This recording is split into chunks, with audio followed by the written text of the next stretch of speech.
ലോകത്തിലെ തന്നെ ഏറ്റവും അറിവും പ്രതിഭയുമുള്ള ആളാണെങ്കിലും പലപ്പോഴും നമ്മുടെ എടുത്തുചാട്ടം കൊണ്ടും പെട്ടെന്നുണ്ടാകുന്ന വികാര വിക്ഷോഭം കൊണ്ടും സമ്പത്തടക്കം പലതും നമ്മൾ നഷ്ടപ്പെടുത്തിയേക്കാം. അതേസമയം ഒരറിവുമില്ലാതെ ഒന്നും ചെയ്യാതെ അനുഭവ സമ്പത്ത് കൊണ്ട് മാത്രം വലിയ പണക്കാരനാവാനും കഴിയും. കേൾക്കുമ്പോൾ അസാധ്യമെന്ന് തോന്നുമെങ്കിലും ഇത് സാധ്യമാണ്. അതാണ് ഈ പുസ്തകത്തിൽ എഴുത്തുകാരൻ പറഞ്ഞു വെക്കുന്നത്. പെട്രോൾ പമ്പിൽ ജോലി ചെയ്തിരുന്ന സാധാരണ വ്യക്തിയായിരുന്നു റൊണാൾഡ് ജെയിംസ് റീഡ്. ഇദ്ദേഹത്തിന് സാമ്പത്തികമായി എന്ത് നേടാൻ കഴിയുമെന്നാവും നിങ്ങൾ ചിന്തിക്കുന്നത്. 25 വർഷത്തോളം പെട്രോൾ പമ്പിൽ കാർ റിപ്പയർ ചെയ്തും 17 വർഷത്തോളം ജെ.സി. പെന്നി എന്നൊരു കെട്ടിടത്തിൽ തൂപ്പുകാരനായും ജീവിച്ച അദ്ദേഹം 2014 അദ്ദേഹത്തിന്റെ 92-ാം വയസ്സിൽ മരണപ്പെടുകയായിരുന്നു.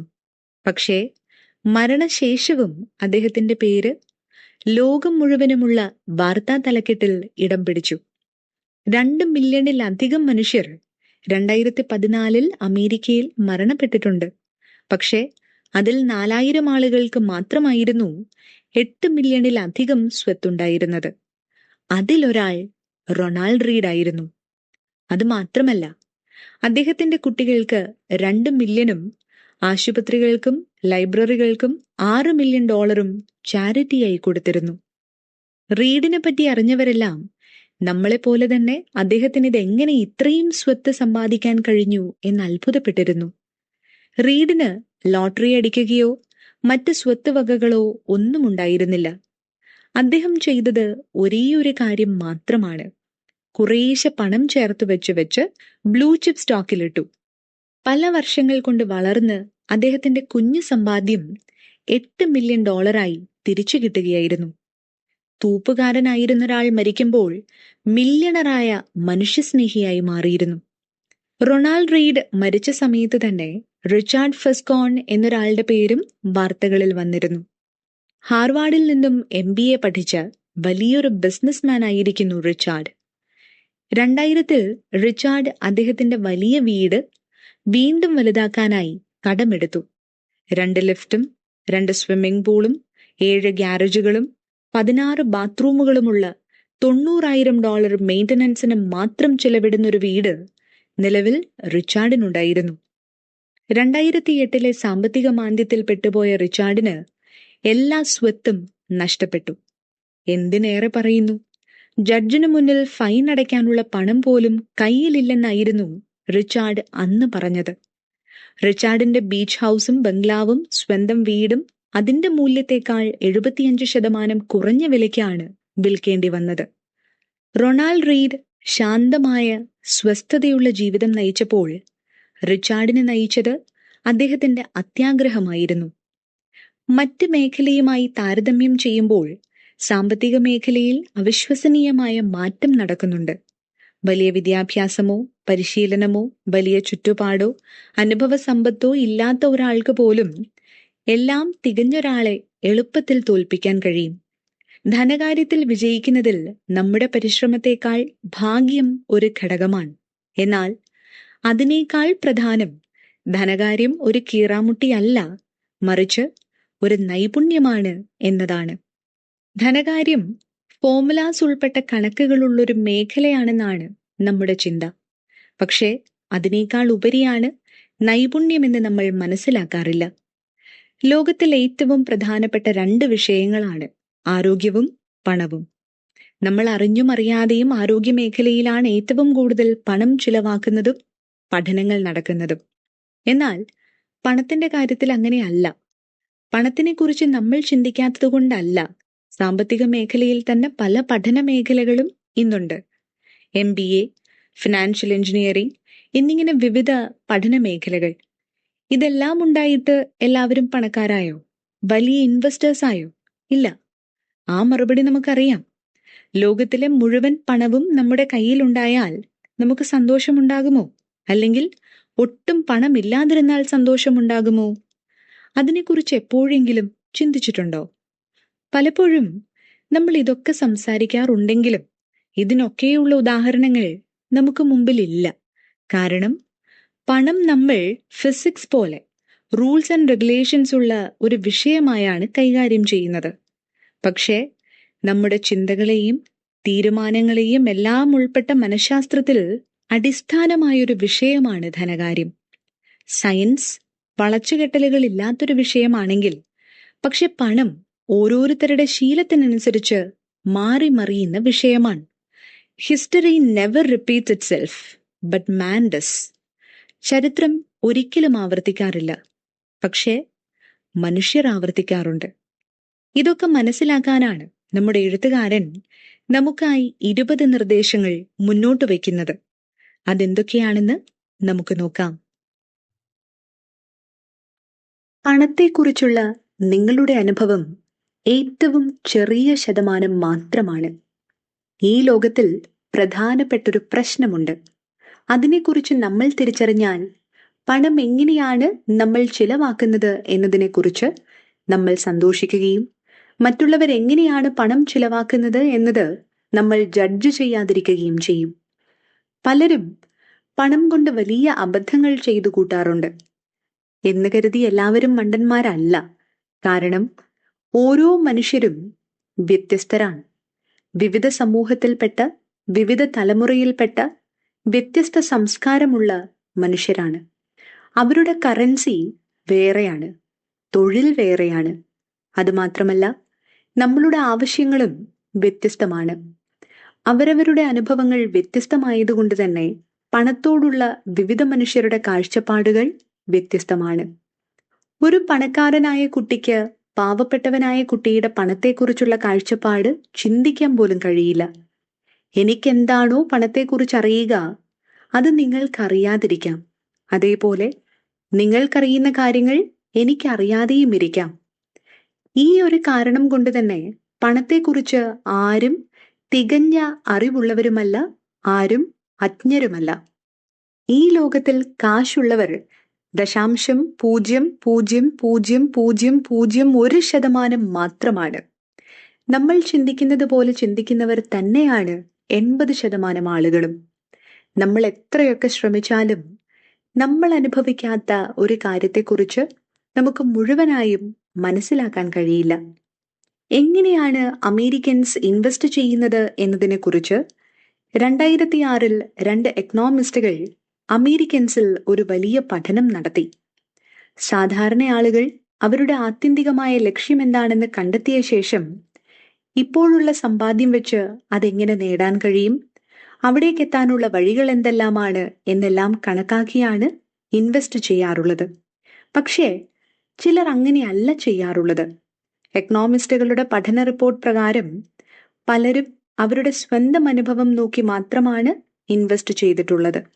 അതായത് ഒരാളുടെ കഴിഞ്ഞ കാലത്തെ അനുഭവങ്ങൾ കണക്കാക്കി മാത്രമേ പലരും ഇൻവെസ്റ്റ് ചെയ്യാറുള്ളൂ. നമ്മൾ ഏത് കാലത്താണ് ജനിച്ചത് എന്നതിനനുസരിച്ചാണ് നമുക്ക് പല അറിവുകളും ലഭിക്കുന്നത്. 1970കളിൽ ഒരുപാട് ആളുകൾ സ്റ്റോക്ക് മാർക്കറ്റിൽ ഇൻവെസ്റ്റ് ചെയ്തിരുന്നു.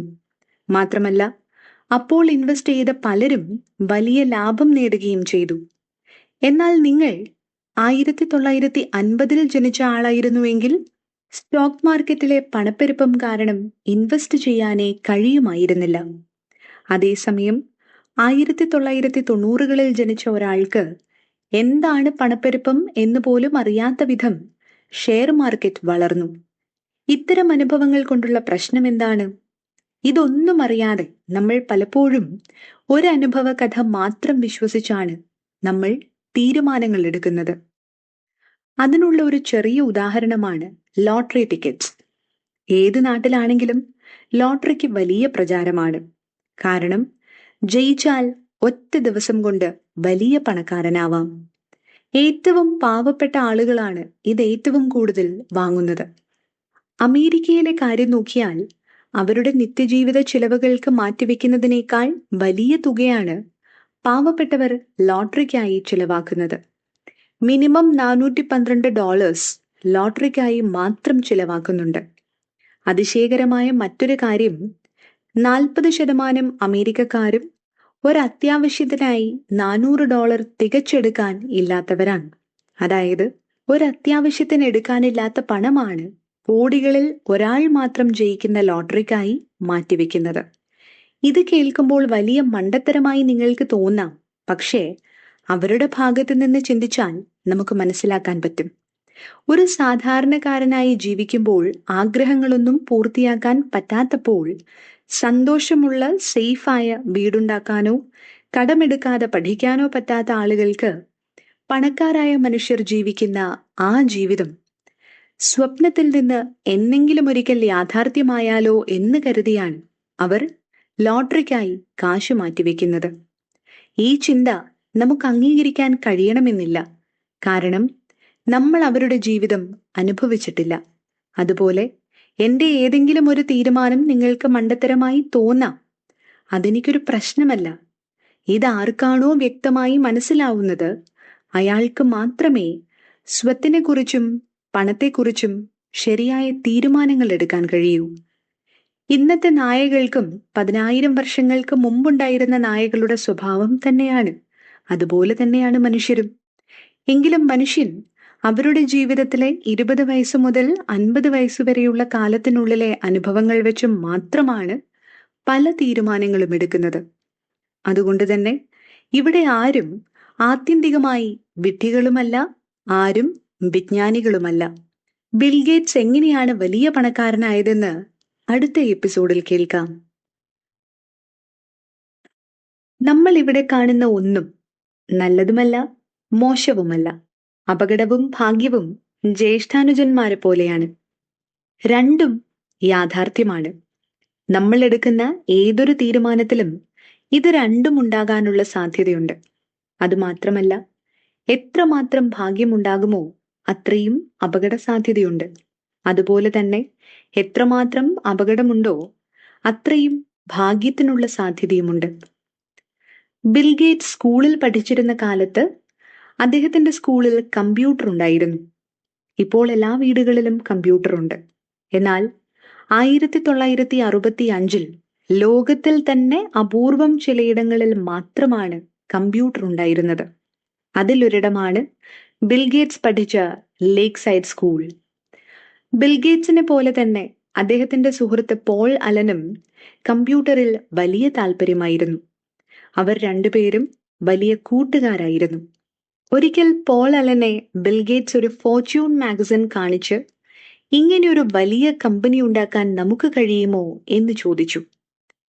തനിക്കതിനെക്കുറിച്ച് ഒന്നും അറിയില്ലെന്നായിരുന്നു പോൾ അലൻ മറുപടി പറഞ്ഞത്.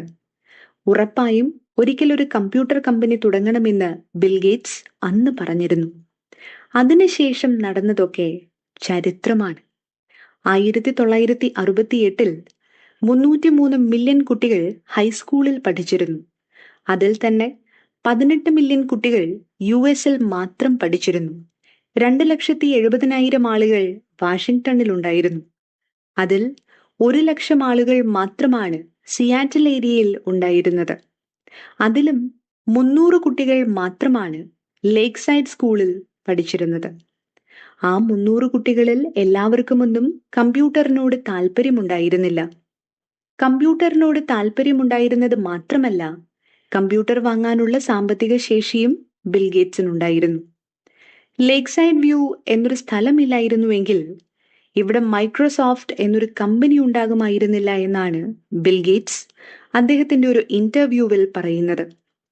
ബിൽഗേറ്റ്സിന്റെ ആരംഭം പല കോടികളിൽ ഒന്ന് മാത്രമായിരുന്നു. ബിൽഗേറ്റ്സിന്റെ മറ്റൊരു സുഹൃത്തായിരുന്നു കെന്റ് വാൻസ്. ബിൽഗേറ്റ്സിനൊപ്പം തന്നെയായിരുന്നു കെന്റും പഠിച്ചത്. പോൾ അലനേക്കാളും ബിൽഗേറ്റ്സിനേക്കാളും ആംബിഷ്യസ് ആയിരുന്ന ഒരു കുട്ടിയായിരുന്നു കെന്റ്. ഇടയ്ക്കിടയ്ക്ക് കമ്പനി തുടങ്ങുന്നതിനെ പറ്റിയും വലിയ പൊസിഷനിൽ എത്തുന്നതിനെ കുറിച്ചുമൊക്കെ സംസാരിക്കുമായിരുന്നു എന്ന് ബിൽഗേറ്റ്സ് ഇന്റർവ്യൂവിൽ പറയുന്നുണ്ട്. കെന്റ് സ്കൂൾ കാലത്ത് തന്നെ ഒരു ആക്സിഡന്റിൽ മരണപ്പെടുകയായിരുന്നു. ഇല്ലായിരുന്നുവെങ്കിൽ മൈക്രോസോഫ്റ്റിന്റെ ഒരു ഭാഗമായി കെന്റ് ഇന്നുണ്ടാവുമായിരുന്നു എന്നാണ് ബിൽഗേറ്റ്സ് പറഞ്ഞത്. ജീവിതത്തിൽ നമ്മൾ എടുക്കുന്ന ചില തെറ്റായ തീരുമാനങ്ങൾ കാരണമാണ് നമ്മൾ പരാജയപ്പെടുന്നതെന്നാണ് നമ്മൾ കരുതുന്നത്. പക്ഷെ യഥാർത്ഥത്തിൽ ജീവിതത്തിൽ എത്ര തെറ്റായ തീരുമാനമെടുത്താലും ചിലപ്പോൾ അത് നമുക്ക് ഭാഗ്യമായി മാറിയേക്കാം. ഇതേ കാര്യം തന്നെയാണ് പണത്തിന്റെ കാര്യത്തിലും നമ്മൾ ചിന്തിക്കുന്നത്. എന്താണ് നമ്മുടെ ശരിയായ തീരുമാനം? എന്താണ് ചുറ്റുമുള്ളവരുടെ തീരുമാനം? ഇങ്ങനെ പല ചോദ്യങ്ങളാണ് നമ്മുടെ ഉള്ളിൽ ഉണ്ടാവുന്നത്. യാഹൂ, ഫേസ്ബുക്ക് വാങ്ങാൻ വന്നപ്പോൾ മാർക്ക് സുക്കർബർഗ് അത് വേണ്ടെന്ന് തീരുമാനിച്ചത് പലരും വലിയ ചുവടുവെപ്പായി കണ്ടു. അതേസമയം യാഹൂ മൈക്രോസോഫ്റ്റിന്റെ ഓഫർ വേണ്ട എന്ന് പറഞ്ഞപ്പോൾ ആരും അഭിനന്ദിച്ചില്ല. എല്ലാവരും അതൊരു തെറ്റായ തീരുമാനമാണെന്ന് കരുതി. എന്നാൽ സത്യത്തിൽ ഒരു തീരുമാനം ശരിയാണോ തെറ്റാണോ എന്ന് നമുക്കെങ്ങനെയാണ് അത് നടക്കും മുമ്പ് പറയാൻ കഴിയുക? ഭാഗ്യത്തിനും അപകടത്തിനുമിടയിൽ ചെറിയൊരു നൂൽപാലം മാത്രമാണുള്ളത്. ജീവിതത്തിൽ നമ്മൾ ശരിയായ വഴിക്കാണോ പോകുന്നതെന്ന് എങ്ങനെ മനസ്സിലാക്കാം? അതിന് 2 മാർഗങ്ങളാണുള്ളത്. 2 തരം ആളുകളെ കാണുമ്പോൾ നമ്മൾ സൂക്ഷിക്കണം. നമ്മൾ വലിയവരെന്ന് കരുതുന്നവരെയും അതേപോലെ നമ്മൾ വില കുറച്ച് കാണുന്നവരെയും. രണ്ടാമത്തെ കാര്യം, ജീവിതത്തിൽ ഒരു വിഷയം നമ്മൾ പഠിക്കുമ്പോൾ ഒരാളുടെ അനുഭവം കൊണ്ട് മാത്രം ഒന്നിനെയും വിലയിരുത്തുകയോ പഠിക്കുകയോ അരുത്. കാരണം ഓരോ ആളുകളുടെയും ജീവിതം ഭാഗ്യത്തിനും അപകടത്തിനും ഇടയിലാണ്. അവരുടെ അനുഭവവും വ്യത്യസ്തമാണ്. ബിൽഗേറ്റ്സ് ഒരിക്കൽ പറഞ്ഞിട്ടുണ്ട്, ഏറ്റവും മോശം അധ്യാപകൻ വിജയമാണെന്ന്. കാരണം നമ്മൾ തോൽക്കില്ല എന്നൊരു ചിന്ത നമ്മുടെ ഉള്ളിൽ ഉണ്ടാക്കുമെന്നതാണ്. എന്നാൽ അതേപോലെ തന്നെയാണ് പരാജയവും. നമ്മൾ പലപ്പോഴും എടുക്കുന്ന തീരുമാനം തെറ്റാണെന്നുള്ള തോന്നൽ അത് നമ്മളിൽ ഉണ്ടാക്കും. നമ്മൾ എടുക്കുന്ന ഓരോ തീരുമാനവും തോൽക്കുമ്പോൾ അത് നമ്മളെ എങ്ങനെ ബാധിക്കും എന്നറിഞ്ഞിട്ട് വേണം തീരുമാനിക്കാൻ. തോറ്റാലും നമ്മൾ നമ്മളെ തന്നെ കുറ്റപ്പെടുത്താതെ അടുത്തതെന്ത് ചെയ്യാമെന്ന് ചിന്തിച്ച് മുന്നോട്ട് പോണം. ഈ ലോകം കാണുന്നത് പോലെ നല്ലതുമല്ല, മോശവുമല്ല. ഷട്ടർ അയർലൻഡിൽ ബില്യണയർ പാർട്ടി നടക്കുമ്പോൾ കെയ്റ്റ് വാനഗറ്റ് അദ്ദേഹത്തിന്റെ സുഹൃത്ത് ജോസഫ് ഹെല്ലറിനോട് ഒരു കാര്യം പറയുന്നുണ്ട്. ഈ പാർട്ടി ഹോസ്റ്റ് ചെയ്തിരുന്ന ഹെഡ്ജ് ഫണ്ട് മാനേജർ തങ്ങളുടെ ക്യാച്ച് 22 എന്ന ബുക്കിന്റെ വരുമാനത്തേക്കാൾ അധിക സമ്പാദ്യം ഒരു ദിവസം കൊണ്ട് മാത്രം നേടിയിട്ടുണ്ട്. ഇതിന് ഹെല്ലർ ഒരു കുറിക്ക് കൊള്ളുന്ന മറുപടി പറഞ്ഞു. അതിതാണ്, ശരിയായിരിക്കാം, പക്ഷേ എന്റെ കയ്യിലുള്ള ഒരു കാര്യം ഉറപ്പായും അദ്ദേഹത്തിന്റെ കയ്യിലുണ്ടാവില്ല. എനിക്കത് മതി. നമ്മൾ ഇതൊന്ന് ആലോചിച്ചു നോക്കിയാൽ മനസ്സിലാകും, ഹെല്ലർ പറഞ്ഞത് ജീവിതത്തിൽ പ്രധാനപ്പെട്ട ഒരു വിഷയമാണ്. മതി എന്ന വാക്ക്. അതെത്ര ശക്തിയുള്ള വാക്കാണെന്ന് പലർക്കും അറിയില്ല. ആ ഒരു വാക്കുകൊണ്ട് എത്ര ആളുകളുടെ ജീവിതം മാറുമെന്ന് പലർക്കും അറിയില്ല. പണക്കാരനാവട്ടെ ദരിദ്രനാവട്ടെ, അവർക്ക് അവരുടെ ആഗ്രഹത്തിന് അതിരില്ല എന്ന കാര്യം സത്യമാണ്. ലോട്ടറി ടിക്കറ്റിൽ വർഷാവർഷം പണം നഷ്ടപ്പെടുത്തുന്ന ദരിദ്രനാണെങ്കിലും ഹർഷത് മെഹ്തയെ പോലെ ഏറ്റവും വലിയ പണക്കാരനായിരുന്നിട്ടും എല്ലാം നഷ്ടപ്പെടുത്തിയ ആളായാലും ആഗ്രഹത്തിന് അതിരുകളുണ്ടാവില്ല. മതി എന്നൊരു വാക്കിന്റെ ശക്തിയും വിവേകവും മനസ്സിലാക്കണം നമ്മൾ. രജത് കുമാർ ഗുപ്ത അനാഥനായി വളർന്ന ഒരു സാധാരണക്കാരനായിരുന്നു. അദ്ദേഹത്തിന്റെ 40ാമത്തെ വയസ്സിൽ മക്കിൻസെ ആൻഡ് കമ്പനി കൺസൾട്ടൻസി കമ്പനിയുടെ CEO ആയിരുന്നു. 2008 ഗുപ്തയുടെ സ്വത്ത് മാത്രം $100 മില്യൺ ഉണ്ടായിരുന്നു. ഗുപ്തയ്ക്ക് അയാളുടെ പണം ഉപയോഗിച്ച് എന്തു വേണമെങ്കിലും നേടാനും വാങ്ങാനും കഴിയും. പക്ഷെ ഗുപ്തയ്ക്ക് ഒരു മില്യണർ ആയിരിക്കണം എന്നത് മാത്രമായിരുന്നില്ല ആഗ്രഹം. ഒരു ബില്യണയർ ആവണമെന്നും അദ്ദേഹം ആഗ്രഹിച്ചു. 2008 ദ ഗോൾഡ് മാൻ സാഷസ് ബാങ്ക് പൂട്ടേണ്ട അവസ്ഥയിലേക്ക് എത്തിയിരുന്നു. ആ സമയത്ത് കമ്പനിയെ സഹായിക്കാനായി വാറൻ ബഫറ്റ് $5 മില്യൺ ഇതിൽ ഇൻവെസ്റ്റ് ചെയ്യാൻ തയ്യാറായി. ഈ കാര്യം അന്ന് ബാങ്കിന്റെ ബോർഡ് മെമ്പർ ആയിരുന്ന രജത് ഗുപ്ത അറിഞ്ഞു. രജത് ഗുപ്ത 1,75,000 ഷെയർ ആ കമ്പനിയിൽ നിന്നും വാങ്ങി. വാറൻ ബഫറ്റ് പറഞ്ഞതുപോലെ ആ കമ്പനിയിൽ ഇൻവെസ്റ്റ് ചെയ്തു. രജത് ഗുപ്തയ്ക്ക് ഇതിൽ നിന്ന് മാത്രം $17 മില്യൺ ലാഭമുണ്ടായി. അതേ സമയത്ത് തന്നെ അദ്ദേഹത്തിന്റെ ഹെഡ്ജ് ഫണ്ട് മാനേജർ രാജരത്നത്തിന് $1 മില്യൺ പ്രോഫിറ്റ് ലഭിച്ചു. പോലീസിന് ഇതിനേക്കാൾ വലിയ തെളിവുകൾ വേറെ ആവശ്യമില്ലായിരുന്നു. രജത് ഗുപ്തയും രാജരത്നയും ഇൻസൈഡർ ട്രേഡിംഗ് നടത്തിയതിന്റെ പേരിൽ ജയിലിൽ പോയി. ഈ ലോകത്ത് രജത് ഗുപ്തയെ പോലെ പലരുമുണ്ട്. രജത് ഗുപ്തയെ ഒരു ക്രിമിനൽ ആണെന്ന് വേണമെങ്കിലും നിങ്ങൾക്ക് കരുതാം. അത് ശരിയുമാണ്.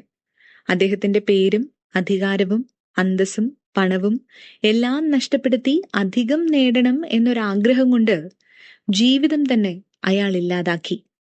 മനുഷ്യർക്ക് അങ്ങനെയൊരു ശീലമുണ്ട് എന്നതൊരു സത്യമാണ്. ഇതിന്റെയൊക്കെ അടിസ്ഥാന കാരണം ജീവിതത്തിൽ മതി എന്നൊരു ഗുണം നമുക്കില്ല എന്നത് തന്നെയാണ്. ഇതിൽ നിന്നും നമ്മൾ 4 കാര്യങ്ങൾ പഠിക്കണം.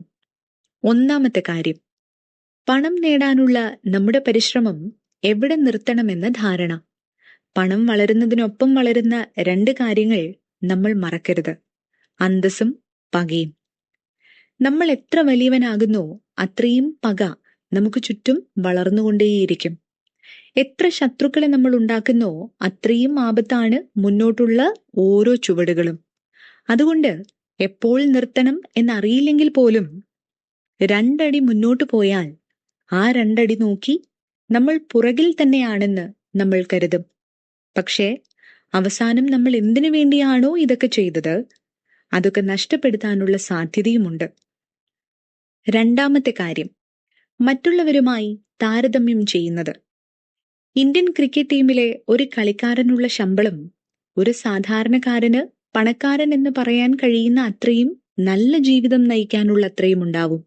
എന്നാൽ അതേ ശമ്പളം ക്യാപ്റ്റന്റെ ശമ്പളവുമായി താരതമ്യം ചെയ്താൽ അത് വളരെ കുറവുമായിരിക്കും. അതേസമയം അമേരിക്കയിലുള്ള ഒരു ഹെഡ്ജ് ഫണ്ട് മാനേജർ നമ്മുടെ ക്യാപ്റ്റനേക്കാൾ 5 മടങ്ങ് ശമ്പളമുള്ളയാളും. എന്നാൽ അയാൾക്ക് മുകളിലായി അംബാനി, അംബാനിക്ക് മേലെ ഇലോൺ മസ്ക് എന്നിങ്ങനെ പോകുന്നു. ഇങ്ങനെയാണ് പലരുടെയും ജീവിതം. നമുക്കെന്താണോ ഇഷ്ടം, നമുക്കെന്താണോ വേണ്ടത് എന്നതൊക്കെ മറന്ന് മറ്റൊരാൾ നമ്മളെക്കാൾ മുകളിലാണോ താഴെയാണോ എന്നൊക്കെ നോക്കുന്നത് നമ്മുടെ സമൂഹത്തിന്റെ പ്രശ്നമാണ്. അത് ഓരോ മനുഷ്യരുടെയും ഉള്ളിലുള്ള പ്രശ്നമാണ്.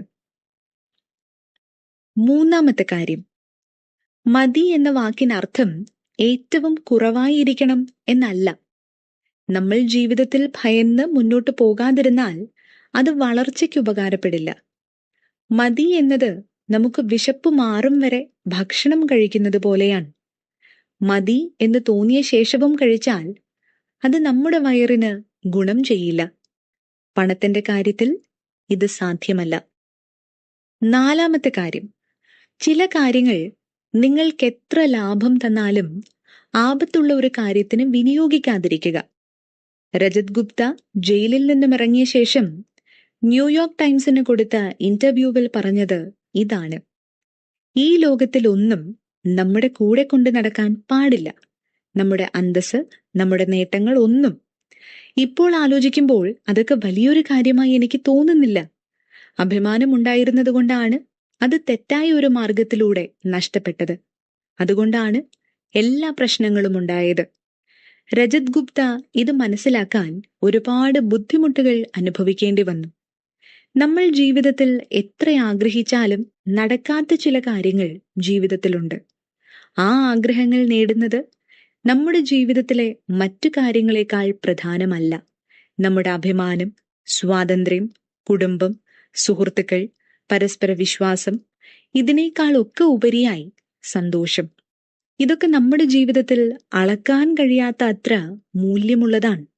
ഇതെല്ലാം നഷ്ടപ്പെടുത്തുന്ന ഒരു കാര്യം ചെയ്യണം എന്ന് ചിന്തിച്ചാൽ മതി എന്ന് കരുതി നിർത്തേണ്ട ഇടം അതാണ്.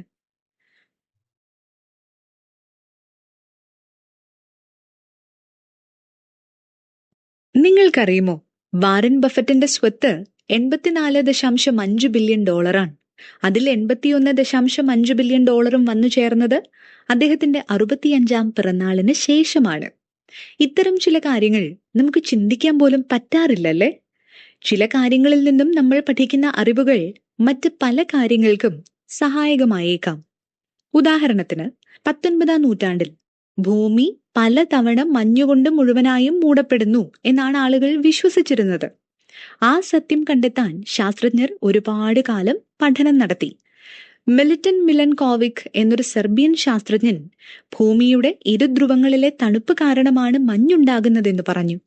എന്നാൽ വ്ളാഡിമിർ കോപ്പൻ എന്ന റഷ്യൻ ശാസ്ത്രജ്ഞൻ അദ്ദേഹത്തിന്റെ സമർത്ഥത കൊണ്ട് ചെറിയ ചെറിയ കാര്യങ്ങൾ പോലും വിശകലനം ചെയ്ത് കാലങ്ങളെടുത്താണ് ഒരു പ്രദേശം മുഴുവനായും മഞ്ഞു മൂടുന്നത് എന്ന് മനസ്സിലാക്കുകയും അതിന്റെ യഥാർത്ഥ കാരണം കണ്ടെത്തുകയും ചെയ്തു. കാലങ്ങൾ കൊണ്ട് നമ്മൾ പ്രതീക്ഷിക്കാത്ത ചില കാര്യങ്ങൾ വലിയ മാറ്റങ്ങൾ കൊണ്ടുവരും. പണത്തിന്റെ കാര്യത്തിൽ അത് കൂടുതൽ യാഥാർത്ഥ്യമാണ്. വാരൻ ബഫറ്റ് എങ്ങനെ ഒരു നല്ല ഇൻവെസ്റ്ററായി എന്നതിനെക്കുറിച്ച് 2000-ഓളം പുസ്തകങ്ങൾ എഴുതപ്പെട്ടിട്ടുണ്ട്. പക്ഷേ ചില പുസ്തകങ്ങളിൽ മാത്രമാണ് അതിനുള്ള കാരണം പറയുന്നത്. 65 വയസ്സിന് ശേഷമാണ് സ്വത്തിന്റെ ഭൂരിഭാഗവും വാരൻ ബഫറ്റ് സമ്പാദിച്ചതെങ്കിലും അദ്ദേഹം ഇൻവെസ്റ്റ് ചെയ്യാൻ തുടങ്ങിയത് 10ാമത്തെ വയസ്സിലാണ്. 60 വയസ്സിൽ റിട്ടയർ ചെയ്തിരുന്നെങ്കിൽ അദ്ദേഹത്തിന്റെ സമ്പാദ്യം $11.9 മില്യൺ മാത്രമാവുമായിരുന്നു. ഇത് ഇപ്പോഴത്തെ സ്വത്തിന്റെ 99.9% മാത്രമാവുമായിരുന്നു. വാരൻ ബഫറ്റിന്റെ വൈഭവം ഇൻവെസ്റ്റിംഗിലായിരുന്നു. എന്നാൽ അദ്ദേഹത്തിന്റെ ആയുധം സത്യസന്ധതയായിരുന്നു. എത്ര കാലം ഇൻവെസ്റ്റ് ചെയ്തോ അത്രയും കാലത്തെ ഇൻവെസ്റ്റ്മെന്റ് മേൽക്കുമേൽ അടുക്കി വെച്ച് അത് ഇരട്ടിയും ഇരട്ടിയിലധികവുമായി അദ്ദേഹം ലോകത്തിലെ ഏറ്റവും വലിയ പണക്കാരനായി മാറി. ജിം സൈമൺസ് എന്ന ഇൻവെസ്റ്റർ വർഷാവർഷം 66% പ്രോഫിറ്റ് നേടിയിട്ടുണ്ട്. എന്നാൽ ജിം സൈമൺസിന്റെ സ്വത്ത് നോക്കിയാൽ അത് വാരൻ ബഫറ്റിന്റേതിനേക്കാൾ 75% കുറവാണ്. കാരണം ജിം സൈമൺസ് ഇൻവെസ്റ്റ് ചെയ്യാൻ തുടങ്ങിയത് അദ്ദേഹത്തിന്റെ 50ാം വയസ്സിലാണ്. മാത്രമല്ല അദ്ദേഹം 70ാം വയസ്സിൽ റിട്ടയർ ചെയ്യുകയും ചെയ്തു. ഒരു മഞ്ഞുമൂടിയ പ്രദേശം ഉണ്ടാവണമെങ്കിലും വാരൻ ബഫറ്റിന്റെ അത്ര പണക്കാരനാവണമെങ്കിലും കാലത്തിന്റെ സഹായത്തിനൊപ്പം നമുക്ക് വേണ്ടത് സൂക്ഷ്മമായ ചില കാര്യങ്ങൾ കൂടെയാണ്. 1999 ആപ്പിൾ ഐമാക്കിൽ 6 GB ആയിരുന്നു സ്റ്റോറേജ്. 2003 ഇറങ്ങിയ പവർ മാക്കിൽ 120 GB സ്റ്റോറേജ്. 2006 ന്യൂ ഐമാക്കിൽ 250 GB. 2011 4 TB ഹാർഡ് ഡ്രൈവ് വന്നു. 2017 അത് 60 TB ഹാർഡ് ഡ്രൈവ് ആയി.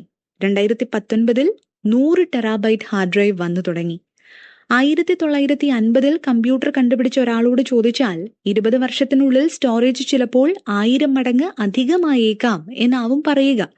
ഒന്നും അറിയാത്ത ഒരാൾ ചിലപ്പോ 10,000 മടങ്ങ് അധികമായേക്കാം എന്ന് പറഞ്ഞേക്കാം. പക്ഷേ ആരും 30 മില്യൺ മടങ്ങ് അധികമാകും എന്ന് സ്വപ്നത്തിൽ പോലും കരുതിയിരിക്കില്ല. ബിൽഗേറ്റ്സ് 2004 ജിമെയിലിനോട് എന്തിനാണ് എല്ലാവർക്കും ആവശ്യമില്ലാതൊരു GB സ്റ്റോറേജ് കൊടുക്കുന്നത് എന്ന് ചോദിച്ചു. എന്നാൽ ഇന്ന് നമ്മുടെ ഫോണിൽ പോലും അതിലധികം സ്റ്റോറേജ് ഉണ്ട്. നമ്മളുടെ ബുദ്ധിക്ക് 8+8 എന്ന് 9 തവണ കൂട്ടി പറയാൻ പറഞ്ഞാൽ എളുപ്പത്തിൽ ചിലപ്പോൾ കണക്ക് കൂട്ടാൻ കഴിയും. പക്ഷേ 8നെ 8 കൊണ്ട് 9 തവണ ഗുണിക്കാൻ പറഞ്ഞാൽ അതെത്ര എളുപ്പമാവില്ല. അതുപോലെ തന്നെയാണ് പണത്തെക്കുറിച്ചുള്ള ചില കാര്യങ്ങൾ. അത് നമ്മുടെ ബുദ്ധിക്കും ചിന്തയ്ക്കും അധീതമാണ്. വാരൻ ബഫറ്റിനെ കുറിച്ച് 2000 ബുക്കുകൾ എഴുതിയാലും ഒരു ബുക്കിലും 100 വർഷത്തിൽ 3/4 ഇൻവെസ്റ്റ് ചെയ്യുക മാത്രമാണ് അദ്ദേഹം ചെയ്തത് എന്ന് പറഞ്ഞിട്ടില്ല. ഇൻവെസ്റ്റ്മെന്റിനെ പറ്റിയും സ്റ്റോക്ക് മാർക്കറ്റിനെ പറ്റിയും പണത്തെ പറ്റിയും ഒക്കെ 1000 ബുക്കുകൾ എഴുതപ്പെട്ടിട്ടുണ്ടെങ്കിലും ഷട്ടപ്പ് ആൻഡ് വെയിറ്റ് എന്നതിനേക്കാൾ നല്ല ബുക്ക് വേറെ ഇല്ല എന്നാണ് നമ്മുടെ എഴുത്തുകാരൻ പറഞ്ഞു വെക്കുന്നത്. ഒരു കാര്യം ആവർത്തിച്ച് ചെയ്താൽ അത് ഒരു കാലത്ത് പല മടങ്ങായി മാറും എന്നതാണ് മനസ്സിലാക്കേണ്ടത്. മറ്റൊരു കാര്യം കൂടെയുണ്ട്. ഒറ്റയടിക്ക് ലഭിക്കുന്ന ഉപയോഗിക്കാൻ കഴിയാത്ത വലിയ പണം ഒരു ദുരന്തമായാണ് അവസാനിക്കുക. ഇത് അടുത്ത അധ്യായത്തിൽ കേൾക്കാം. ഒരു നല്ല ഇൻവെസ്റ്റ്മെന്റിനെ കുറിച്ച് നിങ്ങൾ എപ്പോഴും ശരിയായി തീരുമാനമെടുക്കണമെന്നില്ല. പക്ഷേ തിരിച്ചടി നേരിടാതിരിക്കണം. 1877 ജിസ് ലിവർമോർ എന്നൊരു സ്റ്റോക്ക് മാർക്കറ്റ് ട്രേഡർ ഉണ്ടായിരുന്നു. 1927 സ്റ്റോക്ക് മാർക്കറ്റ് ക്രാഷ് ഉണ്ടായപ്പോൾ പലരും ആത്മഹത്യയിൽ അഭയം പ്രാപിച്ചു. അതുകൊണ്ട് തന്നെ ജിസിന്റെ അമ്മയും ഭാര്യയും പേടിയോടെയാണ് പലപ്പോഴും വീട്ടിൽ ജിസിനായി കാത്തിരുന്നത്. എന്നാൽ ആ ആഴ്ചയിൽ തന്നെ ജിസ് $3 ബില്യൺ സ്റ്റോക്ക് മാർക്കറ്റിൽ നിന്നും സമ്പാദിച്ചു. അതേ ദിവസം തന്നെ എബ്രഹാം ഗർമൻസ്കി എന്നൊരു മൾട്ടി മില്യണറായ റിയൽ എസ്റ്റേറ്റ് ഡെവലപ്പർ സമ്പാദ്യം മുഴുവൻ നഷ്ടപ്പെട്ടതിന്റെ പേരിൽ ആത്മഹത്യ ചെയ്തു. 1927 സ്റ്റോക്ക് മാർക്കറ്റ് ക്രാഷ് ലിവർമോറിനെ പണക്കാരനാക്കിയപ്പോൾ ഗർമൻസ്കിയെ മരണത്തിലേക്ക് തള്ളിവിടുകയായിരുന്നു. ലിവർമോർ ഒരിക്കൽ വിജയിച്ചപ്പോൾ അദ്ദേഹത്തിന്റെ പണം മുഴുവനായും സ്റ്റോക്ക് മാർക്കറ്റിൽ നിക്ഷേപിച്ചു. 1993 അതെല്ലാം നഷ്ടപ്പെട്ട ലിവർമോറിനെ 2 ദിവസത്തേക്ക് കാണാതായി. ഗർമൻസ്കിയുടെ പാത അവസാനിച്ചിടത്ത് തന്നെ ലിവർമോറിന്റെ പാതയും അവസാനിക്കുകയായിരുന്നു. ലിവർമോർ ആത്മഹത്യ ചെയ്തു. ഇവർ 2 പേർക്കും പണക്കാരനാവുന്നത് എങ്ങനെ എന്നറിയാമായിരുന്നു. പക്ഷേ പണക്കാരനായി ജീവിക്കുന്നത് എങ്ങനെയാണെന്ന് അറിയില്ലായിരുന്നു. രണ്ടുപേരും രണ്ട് കാലഘട്ടത്തിൽ ജീവിച്ചിരുന്നവരായിരുന്നുവെങ്കിലും ഈ പ്രധാന കാര്യം അറിയാതെ പോയി എന്നതാണ് ഇരുവരും ചെയ്ത തെറ്റ്. പണം സമ്പാദിക്കുന്നതും വിനിയോഗിക്കുന്നതും വ്യത്യസ്തമായ രണ്ട് കാര്യങ്ങളാണ്. പണത്തിനെ ഒറ്റ വാക്കിൽ സർവൈവൽ എന്ന് നിർവചിക്കാം. പണം സമ്പാദിക്കാൻ വലിയ റിസ്ക് എടുക്കേണ്ടി വരും, പല കാര്യങ്ങൾ ചെയ്യേണ്ടി വരും. എന്നാൽ പണം സേവ് ചെയ്യാൻ നമ്മൾ ഒരുപാട് റിസ്കുകൾ എടുക്കാൻ പാടില്ലെന്ന് മാത്രമല്ല, ഒതുക്കമുള്ള ജീവിതം നയിക്കുകയും വേണം. പലവിധ പ്രശ്നങ്ങളുള്ള ഈ ലോകത്ത് ജീവിക്കാൻ ആവശ്യമായ മനഃശക്തി നേടണമെങ്കിൽ 3 കാര്യങ്ങൾ നമ്മൾ ചെയ്യണം. ആദ്യത്തെ മനോഭാവം, അധിക ലാഭം വേണമെന്ന് ചിന്തിക്കാതെ തകരാത്ത സാമ്പത്തിക ഭദ്രത ഉണ്ടാവണം. എത്രത്തോളം സാമ്പത്തിക ഭദ്രതയുണ്ടോ അത് പല മടങ്ങായി ഇരട്ടിപ്പിക്കാം. ആർക്കാണ് വളരുന്നൊരു സ്റ്റോക്ക് നിർത്തിവെക്കാൻ തോന്നുക? ഉറപ്പായും ആർക്കും തോന്നില്ല. 2 സ്റ്റോക്കുകളിൽ ഒന്നിന് 1% റിട്ടേണും ഒന്നിന് 9% റിട്ടേൺസ് കിട്ടിയാൽ എല്ലാവർക്കും ആ 9%-ലാവും കണ്ണ്. പക്ഷെ സ്റ്റോക്ക് വീഴുന്ന സമയത്ത് നമ്മുടെ പണം അവിടെ ഉണ്ടായാൽ നമ്മുടെ നഷ്ടം എത്ര വലുതായിരിക്കുമെന്ന് എല്ലാവർക്കും അറിയാം. എന്നാൽ യഥാർത്ഥത്തിൽ ലാഭം നോക്കാത്ത, പതിയെ പതിയെ വർഷങ്ങൾ എടുത്ത് വളരുന്ന ഒരു സ്റ്റോക്കിന്റെ പ്രോഫിറ്റ് 1% ആവില്ല, പല മടങ്ങാവും. കാരണം അത്തരം സ്റ്റോക്കുകൾ ഒരു ക്രാഷിൽ നഷ്ടങ്ങൾ ഉണ്ടാക്കാറില്ല. നഷ്ടം മാത്രം ഉണ്ടാവുന്ന കാലത്ത് ഒന്ന് മാത്രം നഷ്ടപ്പെടാതിരിക്കുന്നുണ്ടെങ്കിൽ അതിനേക്കാൾ വലിയ വിജയം മറ്റൊന്നുമില്ല. രണ്ടാമത്തെ മനോഭാവം, ഏത് കാര്യവും പ്ലാൻ ചെയ്യുക എന്നത് പ്രധാനമാണ്. എന്നാൽ അതിലുപരി പ്രധാനമാണ് ആ കാര്യം നമ്മൾ വിചാരിച്ചതുപോലെ നടന്നില്ലെങ്കിൽ എന്തു ചെയ്യും എന്നത്. You plan, God laugh. മനുഷ്യർ പദ്ധതിയിടുന്നു, ദൈവം ചിരിക്കുന്നു. സാമ്പത്തിക മേഖല എന്നത് ഈ പഴഞ്ചൊല്ല് പോലെയാണ്. നമ്മൾ പ്ലാൻ ചെയ്യുന്ന ഓരോ കാര്യങ്ങളും നമുക്ക് ആവശ്യമുള്ളതും നമ്മുടെ സാഹചര്യം നോക്കിയുള്ളതും മാത്രമാണ്. പക്ഷേ നമ്മുടെ പദ്ധതികളിൽ ഒട്ടുമിക്ക കാര്യങ്ങളും നടക്കാറില്ല. സെപ്റ്റംബർ 11-ലുണ്ടായ ഹൗസിംഗ് ബൂം കാരണം ഒരുപാട് അമേരിക്കൻസിന് തൊഴിൽ നഷ്ടപ്പെട്ടു. കണ്ണിൽ കാണാത്തൊരു കൊറോണ വൈറസ് ലോകത്തെ മുഴുവൻ വീടുകളിൽ അടച്ചിട്ടു. ഇതൊന്നും മനുഷ്യരുടെ പദ്ധതിയിൽ ഉൾപ്പെട്ടതായിരുന്നില്ല. എന്നുള്ള ജീവിതം ഇന്ന് തന്നെ ജീവിക്കുന്നതാണ് ഏറ്റവും നല്ല തീരുമാനം. ഒരു നല്ല തീരുമാനം എടുക്കുമ്പോൾ ഒരു പ്രശ്നവും ഉണ്ടാകില്ല എന്നല്ല കരുതേണ്ടത്.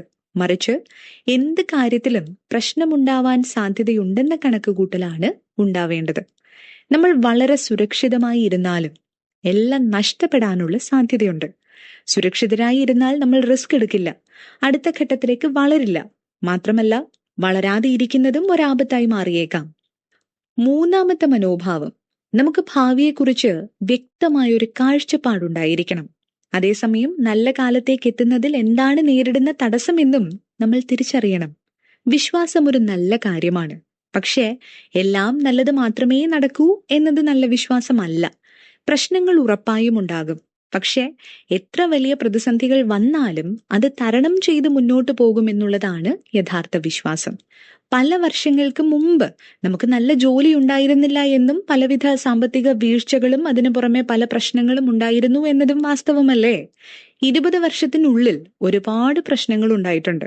സുനാമി, 9/11 ആക്രമണം, 2008-ലെ സാമ്പത്തിക മാന്ദ്യം, കൊറോണ വൈറസ് എല്ലാം നമ്മൾ അതിജീവിച്ചു.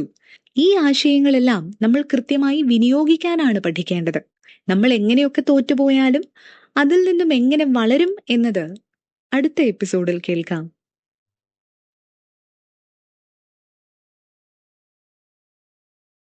പലപ്പോഴും പരാജയങ്ങൾ ഏറ്റുവാങ്ങിയാലും നിങ്ങൾക്ക് ചിന്തിക്കാൻ പോലും കഴിയാത്ത അളവിൽ സമ്പാദിക്കാൻ കഴിയും. ലോകത്തിലെ തന്നെ അറിയപ്പെട്ടിരുന്നൊരു ആർട്ട് ഡീലർ ആയിരുന്നു ഹെയ്ൻസ് ബെർഗൻഫ്ലോഡ്. അദ്ദേഹം നാസി ജർമ്മനിയിൽ 1936 ഉണ്ടായിരുന്ന ഒരാളായിരുന്നു. 2000-ൽ അദ്ദേഹത്തിന്റെ കളക്ഷനിൽ ഉണ്ടായിരുന്ന ചിത്രങ്ങൾ വിറ്റതിൽ നിന്നും മാത്രം നേടിയ വരുമാനം 100 മില്യൺ യൂറോ ആയിരുന്നു. പിക്കാസോയുടെ അടക്കമുള്ള അമൂല്യ ചിത്രങ്ങളായിരുന്നു അദ്ദേഹത്തിന്റെ ശേഖരത്തിൽ ഉണ്ടായിരുന്നത്. ആ കാലത്തിലെ വലിയ ഇൻവെസ്റ്റേഴ്സും ഡീലേഴ്സും അവരെ കൊണ്ട് പറ്റുന്ന എല്ലാ ആർട്ട് പീസസും വാങ്ങി സൂക്ഷിച്ചിരുന്നു. അന്നത്തെ പല ആർട്ട് പീസുകളും നഷ്ടത്തിലാണ് വിറ്റുപോയിരുന്നത്. കാലങ്ങൾക്ക് ശേഷം ബാക്കിയായ ആർട്ട് പീസുകളാണ് പിന്നീട് വലിയ തുകയ്ക്ക് വിറ്റുപോയതും വലിയ ലാഭം നേടിയതും. പല ഇൻവെസ്റ്റ്മെന്റിന്റെയും കാര്യത്തിൽ ഇതുതന്നെയാണ് സംഭവിക്കാറ്. വാൾട്ട് ഡിസ്നി ആരംഭിച്ച ഡിസ്നി സ്റ്റുഡിയോ എത്ര വലിയ കമ്പനിയാണെന്ന് എല്ലാവർക്കും അറിയാം. എന്നാൽ അവരുടെ തുടക്കത്തിനും വിജയത്തിനും പരസ്പര ബന്ധമേയില്ല. ഡിസ്നിയുടെ ആദ്യ സ്റ്റുഡിയോ വലിയ നഷ്ടത്തിലും കടത്തിലുമായിരുന്നു. അവർ 400-ലധികം കാർട്ടൂണുകൾ ചെയ്തു വച്ചിരുന്നു. മികച്ച ആ കാർട്ടൂണുകൾ എല്ലാവരും ഇഷ്ടപ്പെട്ടിരുന്നുവെങ്കിലും അത് ചെയ്യാനായി വലിയ ചിലവുണ്ടായിരുന്നു. അതുകൊണ്ട് തന്നെ നഷ്ടവും വളരെ വലുതായിരുന്നു.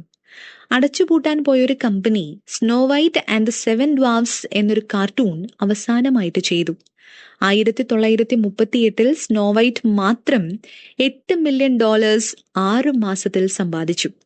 അത് ഡിസ്നിയുടെ മുഴുവൻ കടങ്ങളും തീർത്തു. എല്ലാ സ്റ്റാഫിനും എക്സ്ട്രാ ബോണസ് കൊടുക്കുകയും സ്വന്തമായൊരു വലിയ സ്റ്റുഡിയോ വാങ്ങിക്കുകയും ചെയ്തു. 1938 അവർ പല മണിക്കൂർ ദൈർഘ്യമുള്ള കാർട്ടൂണുകൾ നിർമ്മിച്ചിരുന്നു. എന്നാൽ 83 മിനിറ്റ് ദൈർഘ്യമുള്ള സ്നോ വൈറ്റ് ആണ് അവരുടെ ജീവിതം മാറ്റിയത്. ജീവിതം നിർണയിക്കുന്ന അവസാന നിമിഷത്തെ ആ തീരുമാനമാണ് പലപ്പോഴും നമ്മൾ എടുക്കാത്തത്. ഇതിന് മറ്റൊരു ഉദാഹരണം കൂടിയുണ്ട്. Venture capitalist VC.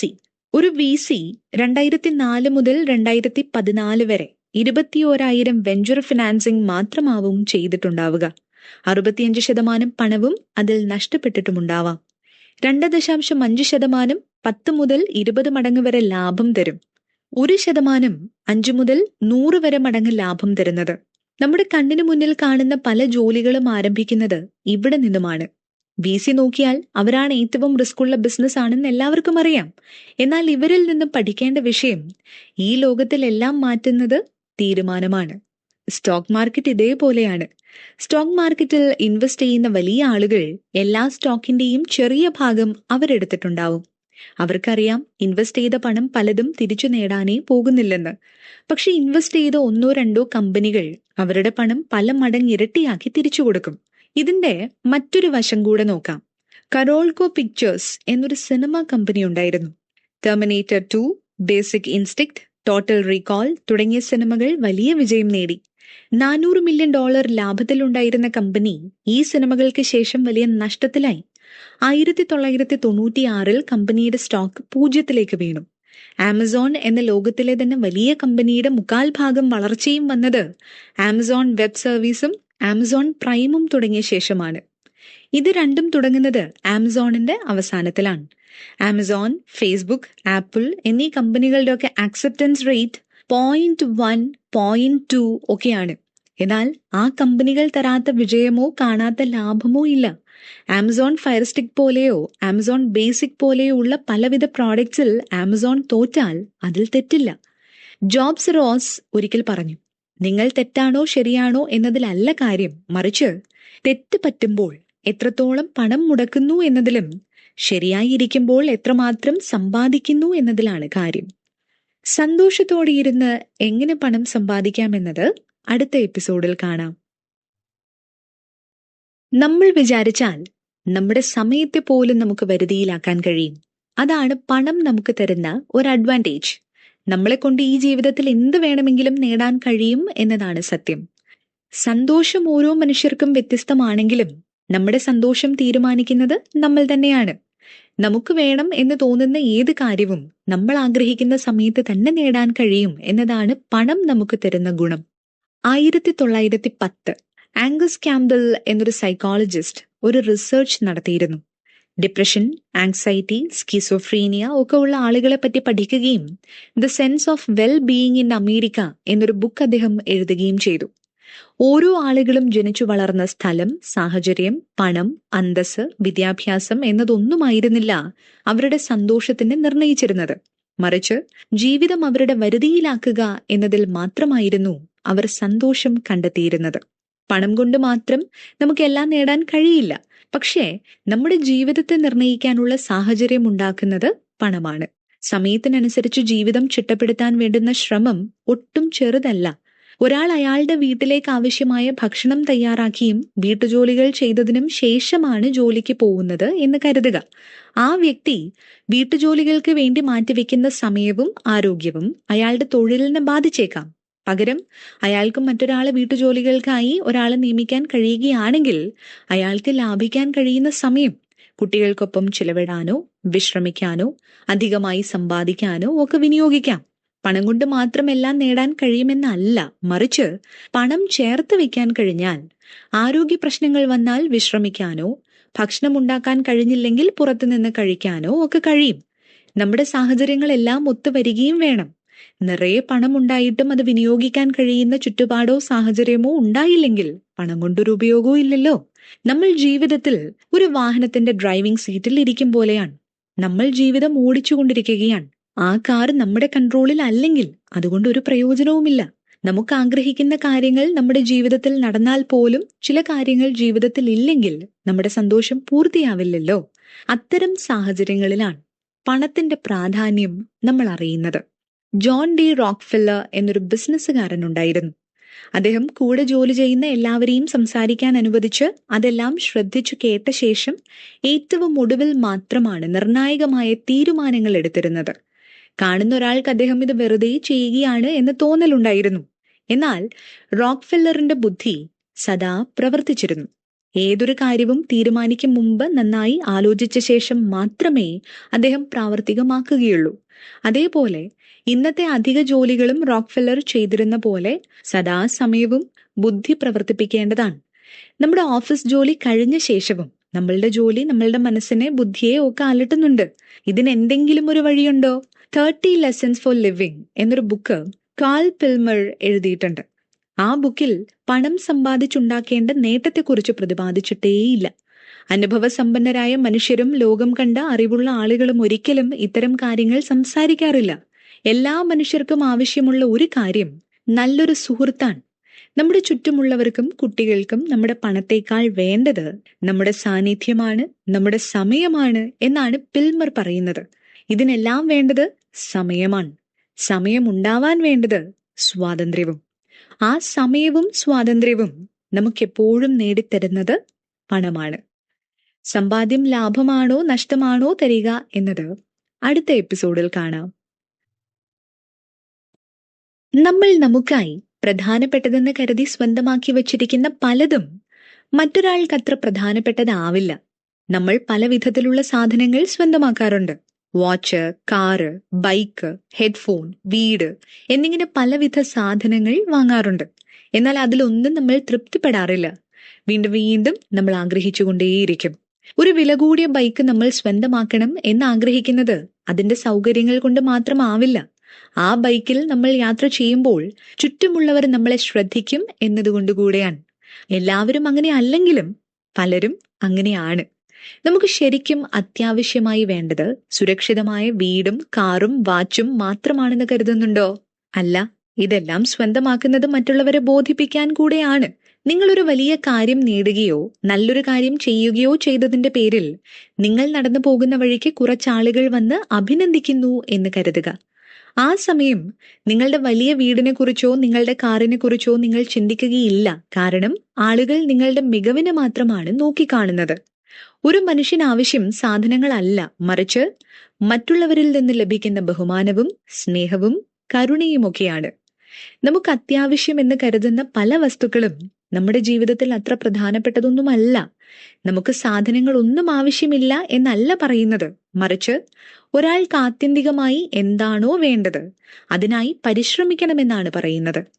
ഒരാൾക്ക് ആദരവാണ് വേണ്ടതെങ്കിൽ ഒരു ഫെറാരി കാർ സ്വന്തമാക്കുകയല്ല, മറിച്ച് സ്നേഹവും കരുണയും നേതൃത്വ ഗുണവുമൊക്കെയാണ് വേണ്ടത്. സാധനങ്ങൾ കൊണ്ടുണ്ടാകുന്ന വൈരുദ്ധ്യങ്ങൾ അടുത്ത എപ്പിസോഡിൽ കേൾക്കാം. നമ്മുടെ കയ്യിലുള്ള പണത്തിന്റെ പവർ മറ്റുള്ളവർക്ക് മുമ്പിൽ കാണിക്കാനായി ചിലവിടുക എന്നതാണ് ദരിദ്രനാവാനുള്ള ഏറ്റവും നല്ല വഴി. പണം ഈ ലോകത്തിന് പല വിധത്തിലുള്ള വൈരുദ്ധ്യങ്ങൾ കാണിച്ചു കൊടുക്കാറുണ്ട്. അതിൽ പ്രധാനമാണ് യഥാർത്ഥത്തിൽ നമ്മുടെ കണ്ണിൽ കാണാത്തതാണ് ഒരാളുടെ ഏറ്റവും മികച്ച സ്വത്ത് എന്നത്. നമ്മുടെ എഴുത്തുകാരൻ മോർഗൻ ഹൗസലിന് കാർ മേൽനോട്ടക്കാരനായിരിക്കുന്നത് വലിയ ഇഷ്ടമായിരുന്നു. അതിന് കാരണം അങ്ങനെ ഒരാൾക്ക് പല വിധത്തിലുള്ള വില കൂടിയ കാറുകൾ ഓടിക്കാൻ കഴിയും എന്നതാണ്.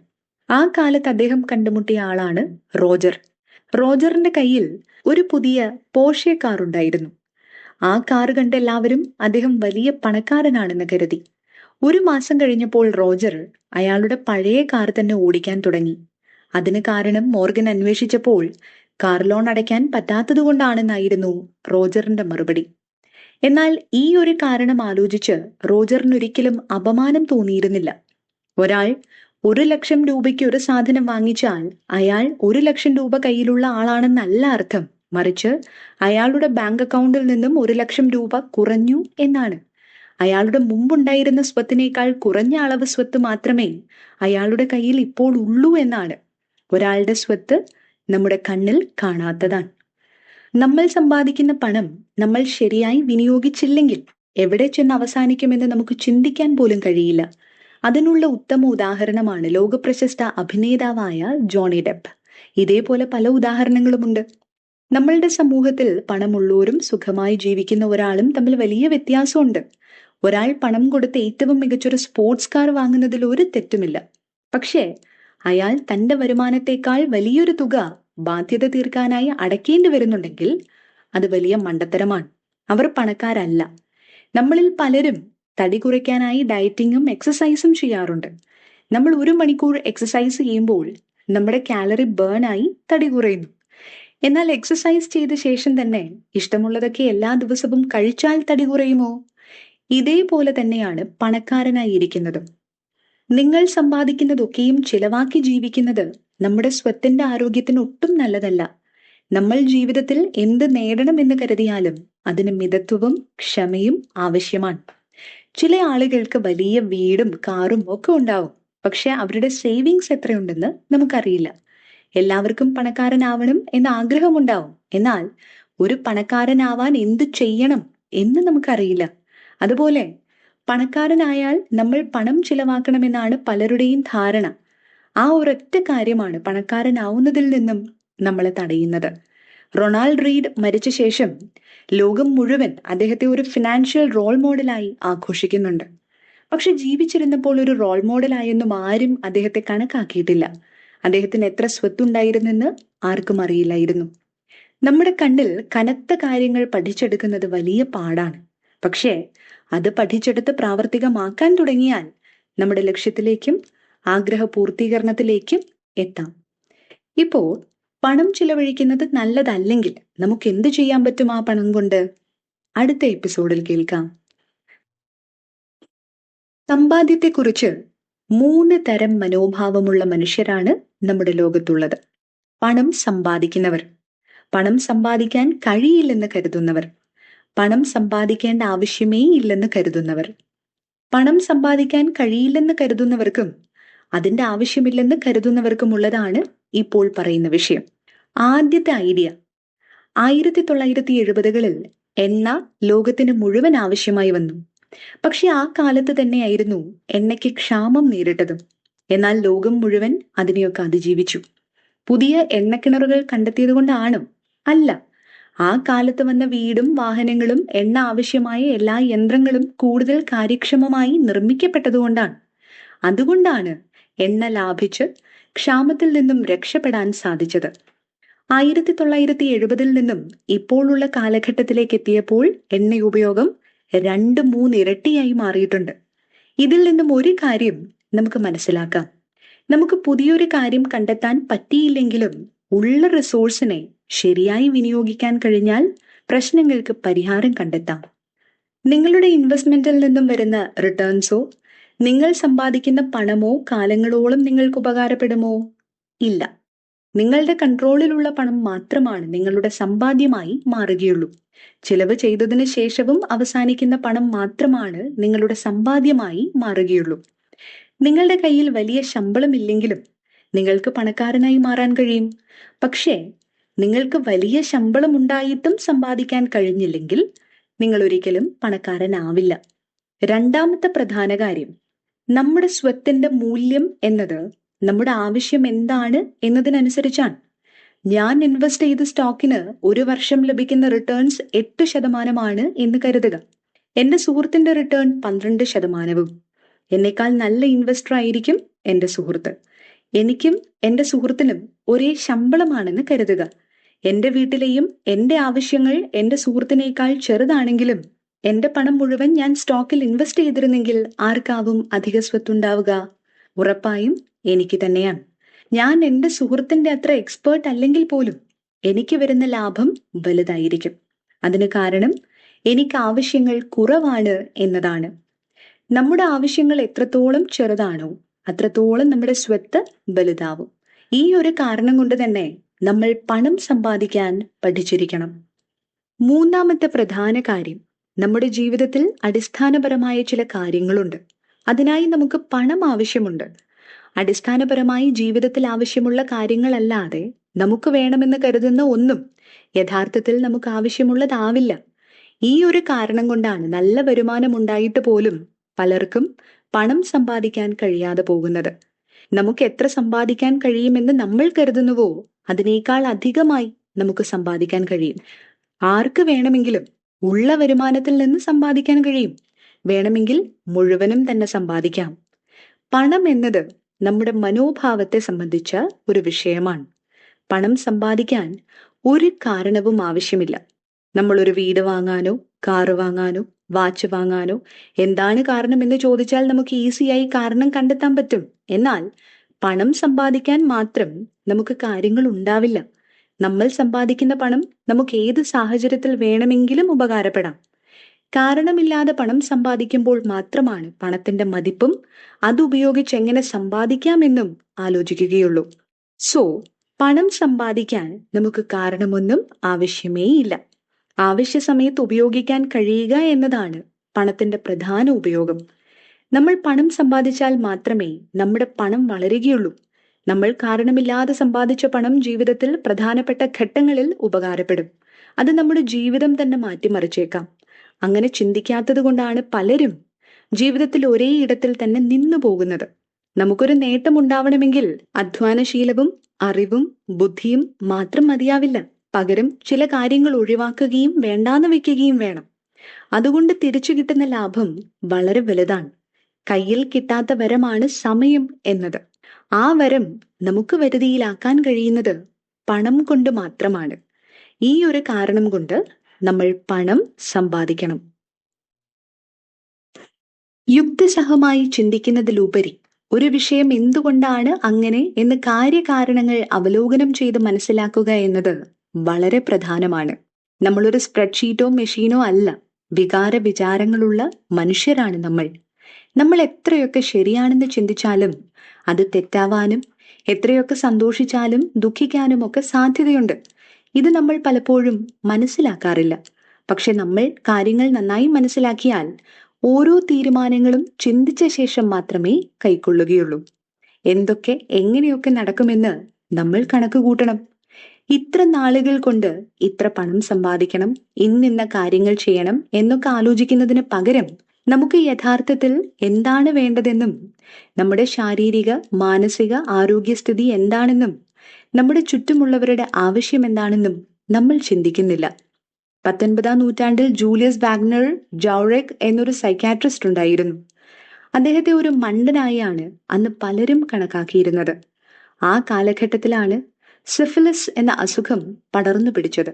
അതിന് മരുന്ന് കണ്ടുപിടിക്കാൻ ശാസ്ത്രത്തിന് പെട്ടെന്ന് കഴിഞ്ഞില്ല. വാഗ്നർ ജൗറെക് ഒരുപാട് പരീക്ഷണങ്ങൾ നടത്തി അവസാനം സിഫിലിസിനെ പിടിച്ചുകെട്ടാനുള്ള വഴി കണ്ടെത്തി. മലേറിയയും ടൈഫോയിഡും കാരണമുണ്ടാവുന്ന പനിക്ക് സിഫിലിസിനെ ഇല്ലാതാക്കാനുള്ള ശക്തിയുണ്ടെന്ന് അദ്ദേഹം തെളിയിച്ചു. പലരും ഈ പരീക്ഷണത്തിനിടയിൽ മരണപ്പെട്ടു. പക്ഷേ മലേറിയയുടെ ശക്തി കുറഞ്ഞ വൈറസ് ഉപയോഗിച്ച് സിഫിലിസ് ബാധിച്ച 10-ൽ 6 പേർക്ക് അസുഖം ഭേദമായി. ഇതിന് വാഗ്നർ ജൗറെക് മലേറിയ തെറാപ്പി എന്ന് പേരിട്ടു. ഈ കണ്ടെത്തലിനായിരുന്നു അദ്ദേഹത്തിന് 1927-ൽ നൊബേൽ സമ്മാനം ലഭിച്ചത്. പനിയെ എല്ലാവരും ഭയപ്പെട്ടിരുന്ന കാലത്ത് അതേ പനിയെ ഉപകാരമാക്കാനുള്ള കാര്യമായി വാഗ്നർ ജൗറെക് മാറ്റിയെടുത്തു. പനി ശരീരത്തിന് ആവശ്യമുള്ളൊരു കാര്യമായിട്ടും എന്തുകൊണ്ടാണ് നമ്മൾ പനിയെ ഭയക്കുന്നത്? കാരണം സിമ്പിളാണ്. പനി കൊണ്ടുണ്ടാകുന്ന ബുദ്ധിമുട്ടുകൾ നമുക്ക് ഇഷ്ടമല്ല. പനിയുടെ ഗുണമൊന്നും നമ്മളപ്പോൾ ചിന്തിക്കാറേയില്ല. ഇതുകൊണ്ടാണ് യുക്തിസഹമായി ചിന്തിക്കാതെ പ്രായോഗികമായി ചിന്തിക്കണം എന്ന് പറയുന്നത്. ഇത് പണത്തിന്റെ കാര്യത്തിലും വളരെ പ്രധാനമാണ്.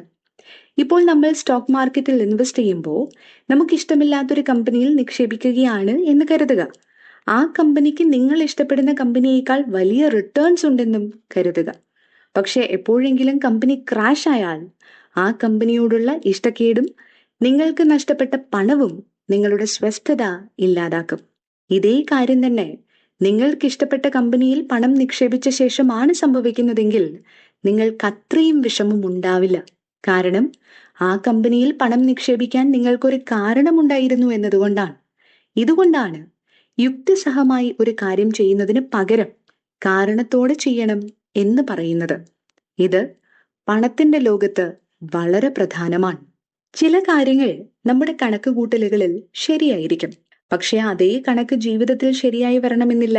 ജീവിതത്തിൽ കാരണം എന്നത് പ്രധാനപ്പെട്ട ഒരു കാര്യമാണ്.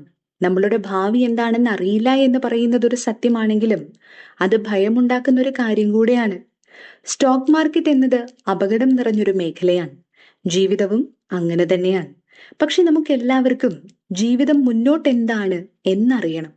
അടുത്ത വർഷത്തെ സ്റ്റോക്ക് മാർക്കറ്റ് പ്രവചിക്കണം. ജീവിക്കുന്നതിന് ഒരു കാരണമുണ്ടാവുക എന്നത് മനുഷ്യ സഹജമാണ്.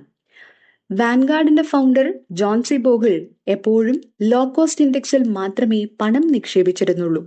പക്ഷെ അദ്ദേഹത്തിന്റെ മക്കൾ ഹെഡ്ജ് ഫണ്ട് മാനേജറായും മ്യൂച്വൽ ഫണ്ട്സ് മാനേജറായും വന്നപ്പോൾ അതിൽ ഇൻവെസ്റ്റ് ചെയ്യാൻ പാടില്ലെന്നും മാത്സിന്റെ അരിത്മെറ്റിക് റൂൾസ് ഒന്നും പിന്തുടരുന്നില്ല എന്നും പറഞ്ഞ ജോൺ സി ബോഗിൾ പിന്നീട് അതിൽ പണം ഇൻവെസ്റ്റ് ചെയ്തു. ഇതെന്തുകൊണ്ടാണെന്ന് പലരും ചോദിച്ചപ്പോൾ അദ്ദേഹം പറഞ്ഞ മറുപടി, ചില കാര്യങ്ങൾ ചെയ്യുന്നത് കുടുംബത്തിന് വേണ്ടി കൂടെയാണെന്നും ചില കാര്യങ്ങൾ ജീവിതം പോലെ തന്നെ അസ്ഥിരമാണെന്നുമാണ്. ചരിത്രം എന്നത് നമ്മളുടെ ജീവിതം എങ്ങനെ മാറുന്നു എന്ന് പഠിക്കാനുള്ള ഒരു ആയുധമാണ്. നമ്മുടെ പഴയ കാലത്ത് നടന്ന കാര്യങ്ങളിൽ പലതും അപ്രതീക്ഷിതമായിരുന്നു. ഇന്ന് വെയിലുണ്ടായിരുന്നത് കൊണ്ട് നാളെ മഴ പെയ്യില്ല എന്ന് നമുക്ക് തീർത്ത് പറയാൻ കഴിയുമോ? ഇല്ല.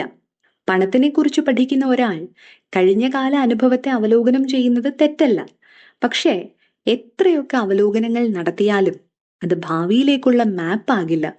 ലോകത്തിലുള്ള എല്ലാവരുടെയും കിഡ്നിയുടെ പ്രവർത്തനം ഒരുപോലെ തന്നെയാണ്.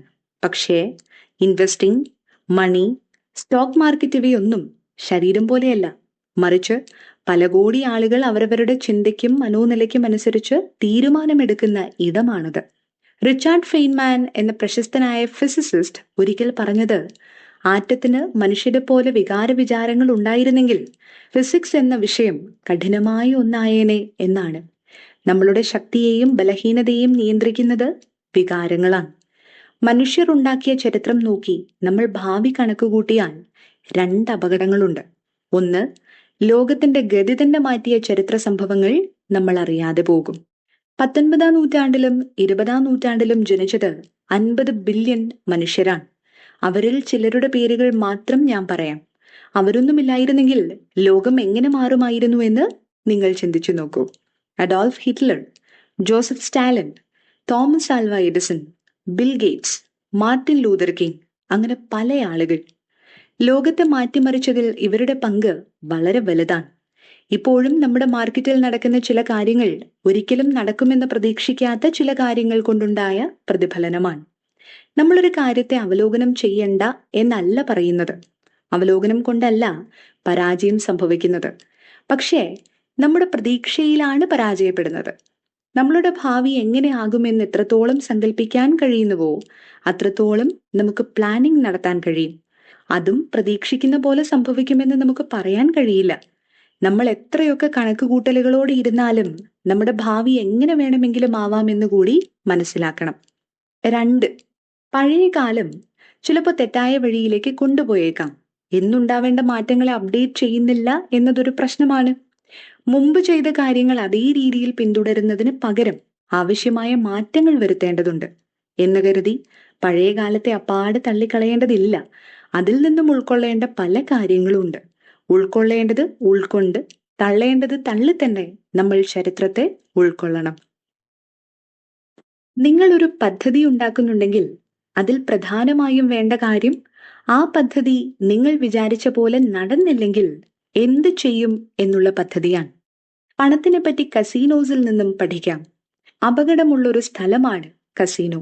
എങ്കിലും അവിടെ നടക്കുന്ന ചില കാര്യങ്ങളിലൂടെ പണം എങ്ങനെ വിനിയോഗിക്കണം എന്ന് മനസ്സിലാക്കാം. എല്ലാ കസീനോയിലും പ്രധാനപ്പെട്ട ഒരു ഗെയിമാണ് ബ്ലാക്ക് ജാക്ക്. ബ്ലാക്ക് ജാക്കിന്റെ റൂൾസ് വളരെ ലളിതമാണ്. നമ്മുടെ ഡീലർ അടുത്തത് ഏത് കാർഡാണ് എടുക്കാൻ പോകുന്നത് എന്ന് നമ്മൾ കണ്ടുപിടിച്ചാൽ മതി. പക്ഷെ ഓരോ കാർഡിനും നമ്മൾ ബെറ്റ് കെട്ടണമെന്ന് മാത്രമല്ല, 52 കാർഡിൽ ഏത് കാർഡ് ആദ്യം വരുമെന്നതിനെ കുറിച്ച് ഒരു സൂചനയും നിങ്ങൾക്കുണ്ടാവില്ല. പക്ഷേ അതിനൊരു ചെറിയ ട്രിക്കുണ്ട്. ഓരോ കാർഡും ഡീലർ എടുത്തു വെക്കുമ്പോൾ അതിനു മുമ്പ് വന്ന കാർഡ് ഏതാണെന്ന് ഓർമ്മയുണ്ടെങ്കിൽ ബാക്കിയുള്ള കാർഡ് ഏതൊക്കെയാണെന്ന് നിങ്ങൾക്ക് കണ്ടുപിടിക്കാൻ കഴിയും. ഇങ്ങനെയൊക്കെയാണെങ്കിലും ഈ ഗെയിമിൽ ജയിച്ചവർക്കും സ്ഥിരമായി കളിക്കുന്നവർക്കും അറിയാവുന്നൊരു കാര്യമാണ്, അവസാന കാർഡ് വരെയും പരാജയപ്പെടാനുള്ള സാധ്യതയുണ്ട്. ജയിക്കുമെന്ന് തോന്നുന്ന സമയത്ത് പോലും ജയിക്കാൻ കഴിഞ്ഞെന്ന് വരില്ല. എപ്പോൾ വേണമെങ്കിലും നമ്മൾ പരാജയപ്പെട്ടേക്കാം. നമ്മൾ തെറ്റു ചെയ്യുമെന്നത് അംഗീകരിക്കുന്നത് അറിയാത്ത പലതും പഠിക്കാനുള്ള അവസരമായി മാറും. അത് നമ്മുടെ വളർച്ചയ്ക്ക് അത്യന്താപേക്ഷിതവുമാണ്. ജീവിതത്തിൽ തെറ്റ് സംഭവിച്ചാൽ മാത്രമേ മുന്നോട്ടുള്ള വഴി കൂടുതൽ കരുതലോടെ നമ്മൾ തിരഞ്ഞെടുക്കൂ. ബിൽഗേറ്റ്സിനെ പോലെയുള്ള ആളുകൾ ഇതൊക്കെ മുൻകൂട്ടി കണ്ടവരാണ്. ബിൽഗേറ്റ്സ് ഒരിക്കൽ മൈക്രോസോഫ്റ്റിന് 1 വർഷം വരുമാനം ഒന്നും ഉണ്ടായില്ലെങ്കിലും മുന്നോട്ട് പോകാനുള്ള പണം താൻ കരുതാറുണ്ട് എന്ന് പറഞ്ഞിരുന്നു. വാറൻ ബഫറ്റും അതേപോലെ തന്നെയാണ്. എത്ര കോടി രൂപ താൻ സമ്പാദിച്ചാലും അധിക ലാഭം ഉണ്ടാക്കാനായി ഉറങ്ങുന്നതിന് മുമ്പ് താൻ ട്രേഡിംഗ് നടത്താറില്ലെന്നാണ് അദ്ദേഹം പറഞ്ഞത്. പണത്തിന്റെ കാര്യത്തിൽ ഈ ചിന്ത എങ്ങനെ ഉപകാരപ്പെടുമെന്ന് നോക്കാം. നിങ്ങളൊരു ഇൻവെസ്റ്റർ ആണെന്ന് കരുതുക. നിങ്ങളുടെ ഇൻവെസ്റ്റ്മെന്റിൽ 30% ഇടിവ് വന്നെന്നും കരുതുക. നിങ്ങൾക്കത് അംഗീകരിക്കാൻ കഴിയുമോ? കണക്കുകൾ നോക്കിയാൽ 30% എന്നത് വളരെ കൂടുതൽ തന്നെയാണ്. നമുക്ക് നല്ല രീതിയിൽ മറ്റൊരു ക്യാഷ് ഫ്ലോ ഉണ്ടെങ്കിൽ ഉറപ്പായും ഇത് അംഗീകരിക്കാൻ കഴിയും. ചിലപ്പോൾ നമ്മൾ വിചാരിച്ച പോലെ എന്തെങ്കിലും കാര്യങ്ങൾ നടന്നില്ലെങ്കിൽ നമ്മൾ എളുപ്പത്തിൽ ക്വിറ്റ് ചെയ്യും. സ്പ്രെഡ്ഷീറ്റ്സ് നമ്മളോട് 1000 കഥകൾ പറഞ്ഞാലും നമ്മൾ എടുക്കുന്ന തീരുമാനങ്ങൾ നമ്മുടെ ചിന്തയ്ക്കനുസരിച്ചാണ്. ഇപ്പോൾ നിങ്ങൾ റിട്ടയർമെന്റിനായി പണം സൂക്ഷിക്കുന്നു എന്ന് കരുതുക. റിട്ടയർമെന്റിനായി പല വിധത്തിലുള്ള പ്ലാനുകളുണ്ട്. Mutual fund plan, post office scheme, chit fund plan, insurance plan, ഇങ്ങനെ പല ഓപ്ഷൻസ് ഉണ്ട്. പക്ഷെ ഇത്രയും ഓപ്ഷൻസ് ഉണ്ടായാലും നിങ്ങൾ റിട്ടയർ ചെയ്യുമ്പോൾ അന്നത്തെ സാഹചര്യം അനുകൂലമാവാത്തത് കൊണ്ടോ അപ്പോഴത്തെ ഇക്കണോമിയുടെ അവസ്ഥ കാരണമോ നിങ്ങൾ വിചാരിച്ച പണം നിങ്ങളുടെ കയ്യിൽ വന്നില്ലെങ്കിൽ എന്തു ചെയ്യും? എപ്പോൾ വേണമെങ്കിലും നിങ്ങൾ ഇൻവെസ്റ്റ് ചെയ്ത പണം നിങ്ങൾക്ക് തിരികെ കിട്ടാം. പക്ഷെ കാത്തിരിക്കണം എന്നാണെങ്കിൽ നിങ്ങൾ എന്തു ചെയ്യും? നിങ്ങൾ വിചാരിച്ച സമയത്ത് നിങ്ങൾക്ക് റിട്ടയർ ചെയ്യാൻ പറ്റില്ല. ഇത്തരം ചിന്തകളെല്ലാം നമ്മളെ ഭയപ്പെടുത്തിയേക്കാം. പക്ഷേ ഭയമല്ല പ്രധാനം, പഠിക്കുക എന്നതാണ് പ്രധാനം. വിശ്വാസമില്ലെങ്കിൽ നമുക്ക് വളരാൻ കഴിയില്ല. ഓരോ ഘട്ടത്തിലും വളരണമെങ്കിൽ നമ്മൾ റിസ്ക് എടുത്തേ പറ്റൂ. നിങ്ങളെ മുഴുവനായി ഇല്ലാതാക്കുന്ന റിസ്ക് ഒരിക്കലും ഗുണം ചെയ്യില്ല. നിങ്ങൾ എടുക്കുന്ന റിസ്കിനെ കുറിച്ച് നിങ്ങൾ ബോധവാനായിരിക്കണം. റിസ്ക് എപ്പോഴും ഉണ്ടാവണമെന്നില്ല. പക്ഷെ റിസ്ക് ഉണ്ടായാൽ തിരിച്ചു പിടിക്കാൻ പറ്റുന്നവരെയും റിസ്ക് എടുക്കാൻ നമ്മൾ തയ്യാറായിരിക്കണം. അതിന്റെ ഏറ്റവും ചെറിയ ഉദാഹരണമാണ്, ഇന്ന് നിങ്ങളുടെ കയ്യിൽ 1000 രൂപ ഉണ്ടെങ്കിൽ 10 രൂപ വെച്ച് റിസ്ക് എടുക്കുകയാണെങ്കിൽ അടുത്ത 100 തവണ നിങ്ങൾക്ക് റിസ്ക് എടുക്കാനുള്ള അവസരമുണ്ടാകും. എന്നാൽ അതേസമയം 1000 രൂപയും വെച്ചാണ് റിസ്ക് എടുക്കുന്നതെങ്കിൽ ഒറ്റ തവണ മാത്രമേ നിങ്ങൾക്ക് റിസ്ക് എടുക്കാൻ കഴിയൂ. ദീർഘകാല പദ്ധതി ഉണ്ടാക്കുക എന്നത് ഒട്ടും എളുപ്പമല്ല. കാരണം ഓരോ കാലത്തും നമ്മുടെ ആവശ്യങ്ങളും ആഗ്രഹങ്ങളും മാറി മാറി വരും. കുട്ടിക്കാലത്ത് നമ്മൾ കാണുന്ന ചില കുഞ്ഞു സ്വപ്നങ്ങളുണ്ട്. ചില കളിപ്പാട്ടങ്ങൾ വേണമെന്നും എപ്പോഴും സ്വീറ്റ്സ് കഴിക്കാനായി സ്വീറ്റ്സ് കടയിൽ ജോലി ചെയ്യണം എന്ന് പോലും നമ്മൾ ആഗ്രഹിച്ചിട്ടുണ്ടാവാം. പക്ഷെ കാലം കഴിഞ്ഞ് നമ്മൾ കൗമാരത്തിൽ എത്തുമ്പോൾ നമ്മുടെ ആവശ്യങ്ങൾ മാറും. ഒപ്പം ചുറ്റുമുള്ള ആളുകളിൽ നിന്നും ആദരവ് കിട്ടുന്ന ഒരു ജോലി കിട്ടണം എന്നാവും നമ്മൾ ആഗ്രഹിക്കുന്നത്. പണം കിട്ടണമെന്നും ആഗ്രഹിക്കും. എന്നാൽ യൗവനത്തിലേക്ക് കടന്ന് കുടുംബജീവിതം തുടങ്ങിക്കഴിഞ്ഞാൽ ജീവിക്കാനുള്ള പണം സമ്പാദിക്കാനുള്ള പല വഴികൾ കണ്ടെത്താനായി നമ്മൾ പരിശ്രമിക്കും. ഓരോ കാലത്തിലും നമ്മുടെ ആവശ്യങ്ങൾ മാറിക്കൊണ്ടിരിക്കുന്നത് കൊണ്ട് തന്നെ ദീർഘകാലത്തേക്കുള്ള പദ്ധതി നമുക്ക് തയ്യാറാക്കാൻ കഴിയില്ല. നമുക്കൊരു കാര്യം വേണമെന്ന് ആഗ്രഹിച്ചാൽ പല കാര്യങ്ങൾ തടസ്സമായി വരുമെന്ന് നമ്മൾ ആലോചിക്കാറില്ല. ആഗ്രഹം എത്ര എളുപ്പത്തിൽ സാധിക്കാൻ പറ്റുന്നതാണെങ്കിലും ബുദ്ധിമുട്ടുള്ളതാണെങ്കിലും അത് നേടുക എന്നത് എപ്പോഴും എളുപ്പമാവണമെന്നില്ല.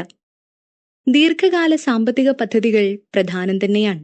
പക്ഷേ നമ്മളും നമ്മുടെ ചുറ്റുമുള്ള ലോകവും എപ്പോഴും മാറ്റത്തിന് വിധേയമാവുകയാണെന്ന് നമ്മൾ മനസ്സിലാക്കണം. ഹാർവാർഡിലെ സൈക്കോളജിസ്റ്റ് ഡാനിയൽ ഗിൽബർട്ട് പറയുന്ന പ്രധാനപ്പെട്ട ഒരു കാര്യമുണ്ട്. അതിങ്ങനെയാണ്: ഇവിടെയുള്ള ഓരോ ആളുകളും ഒരു ഇല്യൂഷനോടെയാണ് നടക്കുന്നത്. നമ്മൾ എങ്ങനെയുള്ള ആളായി മാറണമെന്നാണോ നമ്മൾ വിചാരിക്കുന്നത്, ആ മനുഷ്യനായി മാറും എന്ന വിശ്വാസത്തിലാണ് നടക്കുന്നത്. പക്ഷേ ആ മാറ്റം നമുക്ക് ആവശ്യമുണ്ടോ? ആ മനുഷ്യനായി മാറിയാൽ എന്തൊക്കെയാവും നമ്മുടെ ആവശ്യം? നമ്മൾ ഓരോ തവണയും ആരെങ്കിലും ആവണം എന്ന് കരുതി ചില തീരുമാനങ്ങൾ എടുക്കുന്നുണ്ടെങ്കിലും പലപ്പോഴും ആ തീരുമാനത്തിൽ നമ്മൾ സന്തോഷിക്കാറില്ല. 30-ാം വയസ്സിൽ ഡിവോഴ്സിനായി പരിശ്രമിക്കുന്നു. പക്ഷേ 20-ാം വയസ്സിൽ കല്യാണത്തിനായി ശ്രമിക്കുന്നു. 15 വയസ്സിൽ ഒരു ടാറ്റു വേണമെന്ന് കരുതി ചെയ്യുന്നു. പക്ഷേ 25 വയസ്സിൽ ആ ടാറ്റു ഇല്ലാതാക്കാൻ ശ്രമിക്കുന്നു. 40 വയസ്സിൽ പണം സമ്പാദിക്കണം എന്ന് കരുതുന്നു. പക്ഷേ 70 വയസ്സ് കഴിയുമ്പോൾ പണം സമ്പാദിക്കുന്നത് നിർത്തിയാൽ മതിയെന്ന് തോന്നും. നമ്മുടെ ആവശ്യങ്ങളും മാറ്റങ്ങളുമെല്ലാം അടിക്കടി സംഭവിക്കുന്നതാണ്. ചാർലി മങ്കർ പറയുന്ന പ്രധാനപ്പെട്ട ഒരു സാമ്പത്തിക ഉപദേശം, ഒരു കാരണവശാലും നമ്മൾ നീണ്ട കാലത്തേക്ക് നിക്ഷേപിച്ച പണം പല മടങ്ങാകുന്നത് തടയാൻ പാടില്ല എന്നാണ്. എന്നാൽ ഇത്ര മാറ്റങ്ങൾ അടിക്കടി ഉണ്ടാകുന്ന നമ്മുടെ ജീവിതത്തിൽ ഇതെങ്ങനെ പ്രാവർത്തികമാക്കും? റൊണാൾഡ് റീഡിന് അത് ചെയ്യാൻ കഴിഞ്ഞതുകൊണ്ടാണ് മരിക്കുമ്പോഴേക്കും വലിയ പണക്കാരനാവാൻ കഴിഞ്ഞത്. നമുക്കിടയിൽ ചെറിയ ശമ്പളം കൊണ്ട് സന്തോഷത്തോടെ ജീവിക്കുന്നവരുണ്ട്. അതേസമയം ആഡംബരം സ്വന്തമാക്കാനായി പണം ചിലവിട്ട് സന്തോഷമില്ലാത്ത ജീവിതം ജീവിക്കുന്ന വലിയ ശമ്പളക്കാരും ഉണ്ട്.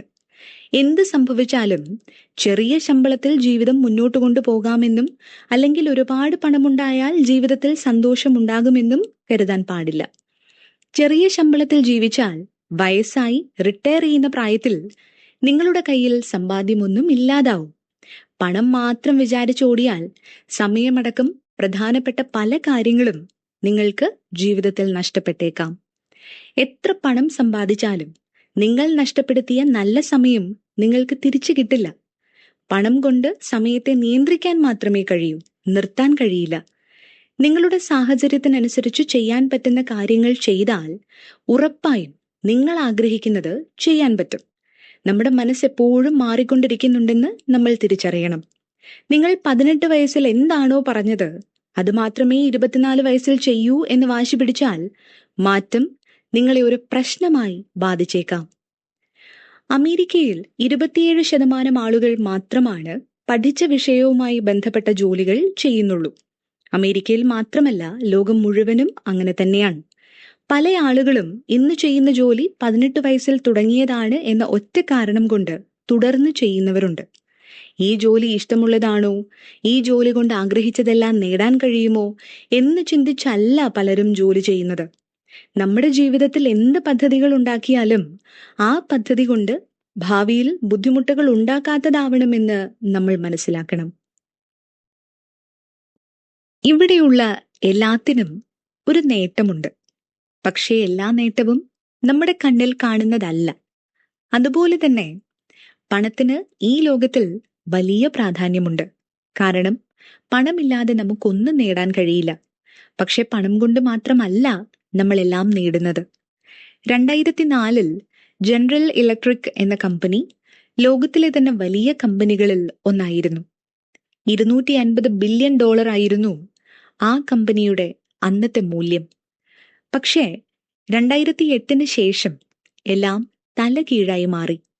അവരുടെ എല്ലാ ബോൺസിന്റെയും മൂല്യം 0 ആയി. 2007 മുതൽ 2018 വരെയും അവരുടെ സ്റ്റോക്ക് വാല്യൂ $40 നിന്നും $7 കുറഞ്ഞു. 2017 കമ്പനിയുടെ സിഇഒ ജെഫ്രി റോബർട്ട് ഇമ്മൽറ്റ് പദവി രാജിവെച്ചു. ഇമ്മൽറ്റ് കാരണമാണ് ഇതൊക്കെ സംഭവിച്ചതെന്ന് ജനങ്ങൾ പറഞ്ഞു ആ സ്ഥാനം അദ്ദേഹം ഒഴിയുകയായിരുന്നു. പക്ഷേ ജെഫ് ഇമ്മൽറ്റ് കമ്പനിയിൽ നിന്ന് പോകുമ്പോൾ ഒരു പ്രധാന കാര്യം പറഞ്ഞു. എല്ലാവർക്കും ഒരു ജോലിയെപ്പറ്റി സംസാരിക്കാൻ എളുപ്പമാണ്, അവർ ആ ജോലി ചെയ്യുന്നത് വരെ എന്നാണ് അദ്ദേഹം അന്ന് പറഞ്ഞത്. പല കാര്യങ്ങളും നമുക്ക് തിയററ്റിക്കലായി പറയാൻ എളുപ്പമാണ്. പക്ഷെ പ്രാക്ടിക്കൽ സൈഡ് നോക്കിയാൽ ജീവിതത്തിൽ ഒരു കാര്യം നമ്മുടെ അനുഭവത്തിൽ വരുമ്പോഴാണ് ഓരോന്നിന്റെയും തീവ്രത നമുക്ക് മനസ്സിലാവുക. ഇമ്മൽറ്റിന് ശേഷം വന്ന സിഇഒയ്ക്ക് 14 മാസങ്ങൾക്കുള്ളിൽ അതിന്റെ യഥാർത്ഥ ബുദ്ധിമുട്ട് മനസ്സിലായി. അദ്ദേഹവും ആ കമ്പനിയിൽ നിന്നും രാജിവെച്ചു.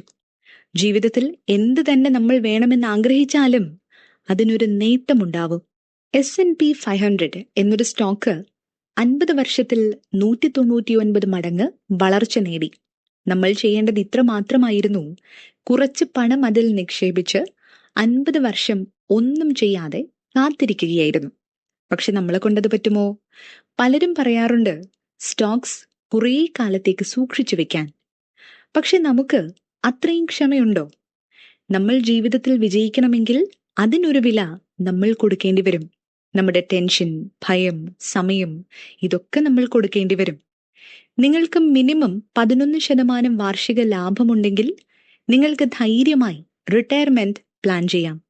ഇപ്പോൾ നിങ്ങൾക്കൊരു കാർ വാങ്ങണം എന്നാണ് ആഗ്രഹമുള്ളതെങ്കിൽ 3 കാര്യങ്ങൾ ചെയ്യാം. 1. പണം കൊടുത്ത് ആഗ്രഹിച്ച കാർ വാങ്ങാം. 2. വലിയ കാർ വാങ്ങാനുള്ള പണമില്ലെങ്കിൽ നമ്മുടെ ആവശ്യം നന്നായി മനസ്സിലാക്കി അതിന് പറ്റുന്ന കുറഞ്ഞ വിലയിൽ ഒരു കാർ വാങ്ങാം. 3. ഒരു കാർ മോഷ്ടിക്കാം. ഉറപ്പായും 99% ആളുകളും കാർ മോഷ്ടിക്കില്ല.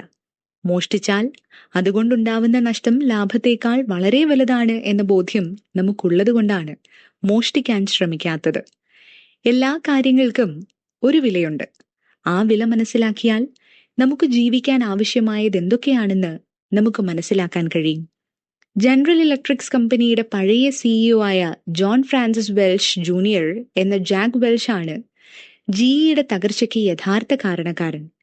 ജാക്ക് വെൽഷ് എപ്പോഴും വെള്ള സ്ട്രീറ്റ് അനലൈസ് ചെയ്യുന്നതിനപ്പുറമുള്ള സ്റ്റോക്ക് മാർക്കറ്റ് പ്രൈസ് ഓരോ വർഷവും കൊടുത്തിരുന്നു.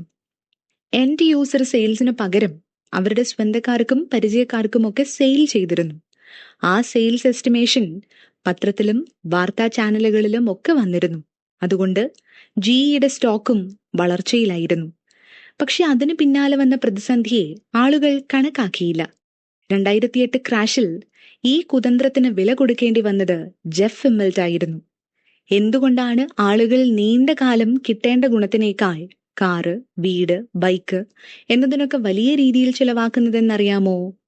ആർക്കും ക്ഷമയില്ല. ഇൻവെസ്റ്റ്മെന്റിന്റെ റിട്ടേൺ പെട്ടെന്ന് കിട്ടുന്ന ഒന്നല്ല എന്നത് നമ്മൾ മനസ്സിലാക്കണം. ഒരു ഉദാഹരണം പറയാം. നമ്മൾ എന്തിനാണ് ഹെൽമെറ്റ് ധരിക്കുന്നതെന്ന് ചോദിച്ചാൽ അധികം ആളുകളുടെ മറുപടി പോലീസ് പിടിക്കാതിരിക്കാൻ എന്നാവും. ആപത്തെന്നത് എപ്പോൾ വേണമെങ്കിലും വരാമെന്ന് ആരും ചിന്തിക്കാറില്ല. ഇത് കേൾക്കുമ്പോൾ പഴയൊരു ഉപദേശമായി തോന്നാം. പക്ഷെ ഇതാണ് ജനങ്ങളുടെ മനസ്സിലുള്ള കാര്യം. ആളുകളുടെ കാഴ്ചപ്പാട് എപ്പോൾ മാറുന്നോ അപ്പോൾ എന്താണോ ആവശ്യം അത് തിരഞ്ഞെടുക്കും. സ്റ്റോക്ക് മാർക്കറ്റിൽ പണം നിക്ഷേപിക്കുന്ന ഒരാൾ 20% പണം ഡിക്ലൈൻ ആയാലും കുഴപ്പമില്ലെന്ന് പറയും. പക്ഷെ ഡിക്ലൈൻ ആവുമ്പോഴാണ് ആ ബുദ്ധിമുട്ട് മനസ്സിലാക്കുക. ഡിക്ലൈൻ ആയാൽ പലരും പെട്ടെന്ന് തന്നെ പണം പിൻവലിക്കും. കഴിഞ്ഞ വർഷം ഡിസ്നിലാൻഡ് കാണാൻ 18 മില്യൺ ആളുകൾ പോയിട്ടുണ്ട്. ഡിസ്നിലാൻഡിന്റെ ശരാശരി ടിക്കറ്റ് വില $100 ആണ്.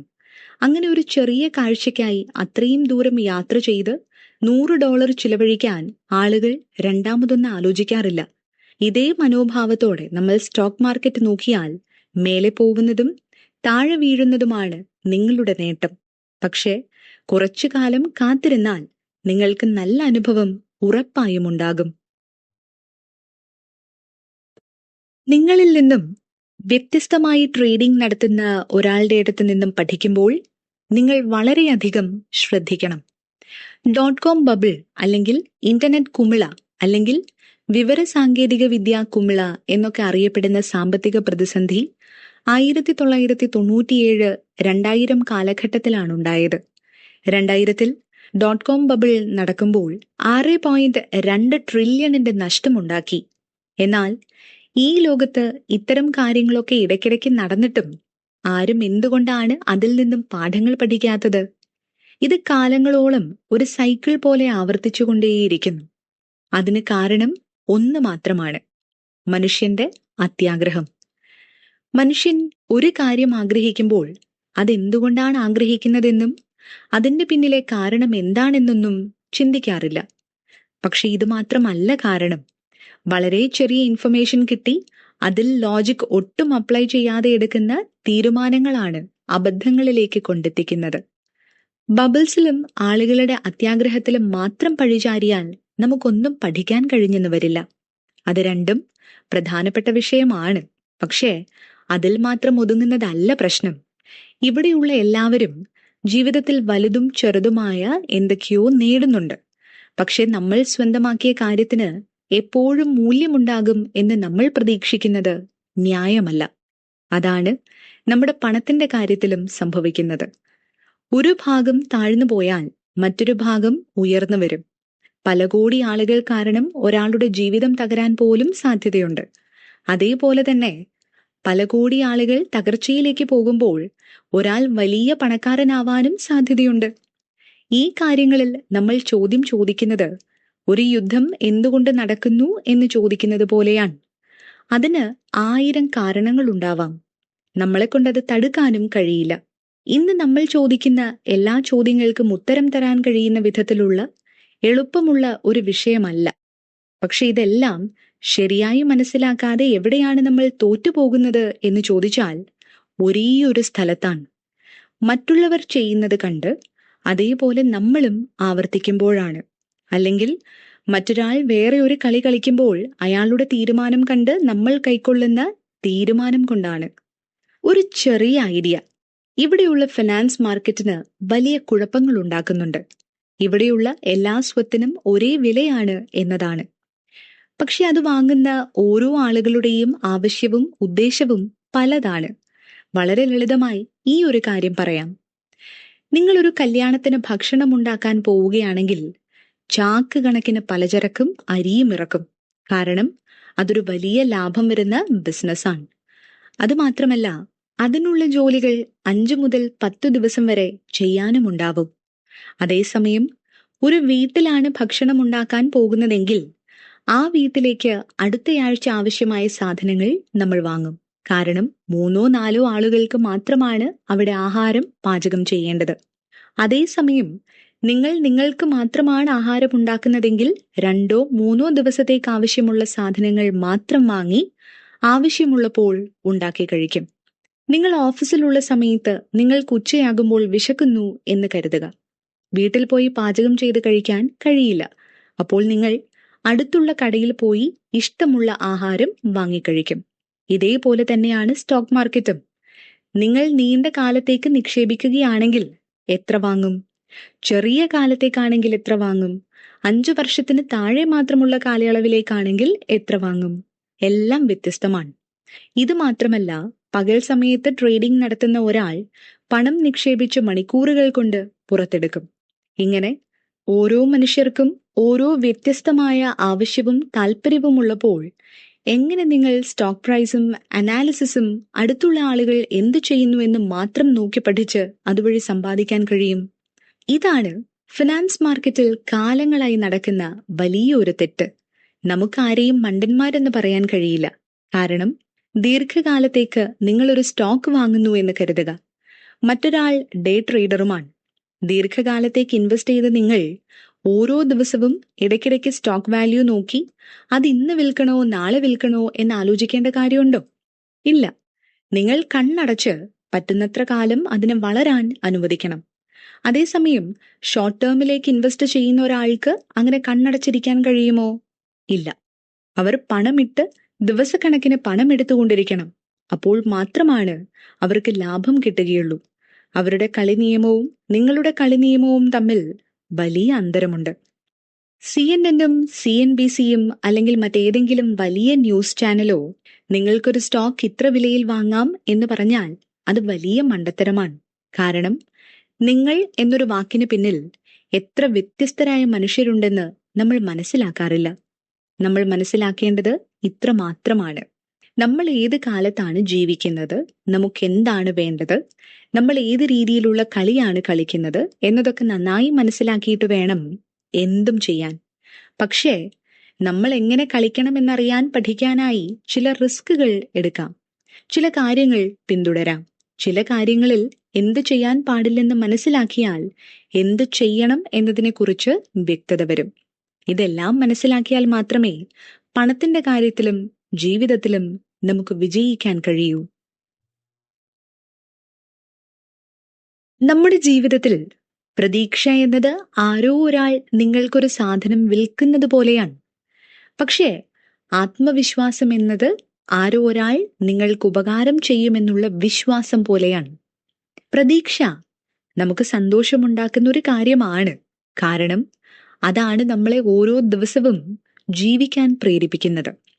എന്നാൽ ആത്മവിശ്വാസം അതിനേക്കാൾ മുകളിലാണ്. നമ്മുടെ ജീവിത വിജയത്തിന് ആത്മവിശ്വാസം കൂടിയേ തീരൂ. പ്രതീക്ഷയേക്കാൾ ആത്മവിശ്വാസത്തിനാണ് പ്രാധാന്യം കൂടുതൽ. നമ്മൾ ചെയ്യുന്നതെല്ലാം ശരി മാത്രമാണ്, തെറ്റുകളൊന്നും സംഭവിക്കില്ല എന്നതല്ല പ്രതീക്ഷ. മറിച്ച് തെറ്റായി എന്ത് സംഭവിച്ചാലും നമുക്ക് നടക്കേണ്ടത് ശരിയായി നടക്കും, അതിലേക്കാണ് ജീവിതം നമ്മളെ നയിക്കുന്നത് എന്ന് കരുതുന്നതാണ് യഥാർത്ഥ പ്രതീക്ഷ. ആളുകൾ പല കാര്യങ്ങൾക്കും തിരക്ക് പിടിക്കുന്നതിനും ഓരോ ദിവസവും എന്തിനൊക്കെയോ വേണ്ടി അലയുന്നതിനുമുള്ള കാരണം പ്രതീക്ഷകളൊന്നും ഇല്ലാത്തതുകൊണ്ടാണ്. പ്രതീക്ഷിക്കുക എന്നത് അത്ര ബുദ്ധിമുട്ടുള്ള കാര്യമല്ല, പക്ഷേ അതിനൊരു ഗ്യാരണ്ടിയുമില്ല.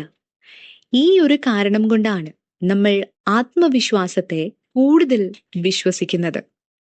ആത്മവിശ്വാസത്തിന്റെ മറ്റ് രൂപങ്ങൾ എന്തൊക്കെയാണെന്ന് നമുക്ക് നോക്കാം. 2008 ഡിസംബർ 29 ലോകത്തിന്റെ സാമ്പത്തിക മേഖല ഒന്നാകെ തകർന്നടിഞ്ഞ ദിവസം. അമേരിക്കയിൽ പലരുടെയും ജോലിയും ജീവിതവുമൊക്കെ അന്ന് നഷ്ടപ്പെട്ടു. ലോകത്തിലെ തന്നെ ഫിനാൻസിലെ ഏറ്റവും പ്രധാനപ്പെട്ട പത്രം വാൾസ്ട്രീറ്റ് ജേർണൽ പ്രധാനപ്പെട്ട ഒരു സ്റ്റോറി പബ്ലിഷ് ചെയ്തു. അതിന്റെ ഫ്രണ്ട് പേജിൽ ഇഗ്നോർ നിക്കോളോവിച്ച് പനാരിൻ എന്ന റഷ്യൻ പ്രൊഫസർ ഒരു സ്റ്റോറി എഴുതി. 2010 ജൂൺ അവസാനിക്കുമ്പോൾ ഉറപ്പായും അമേരിക്ക 6 ഭാഗമായി വിഭജിക്കപ്പെടുമെന്നാണ് ഈഗോർ അന്ന് പറഞ്ഞത്.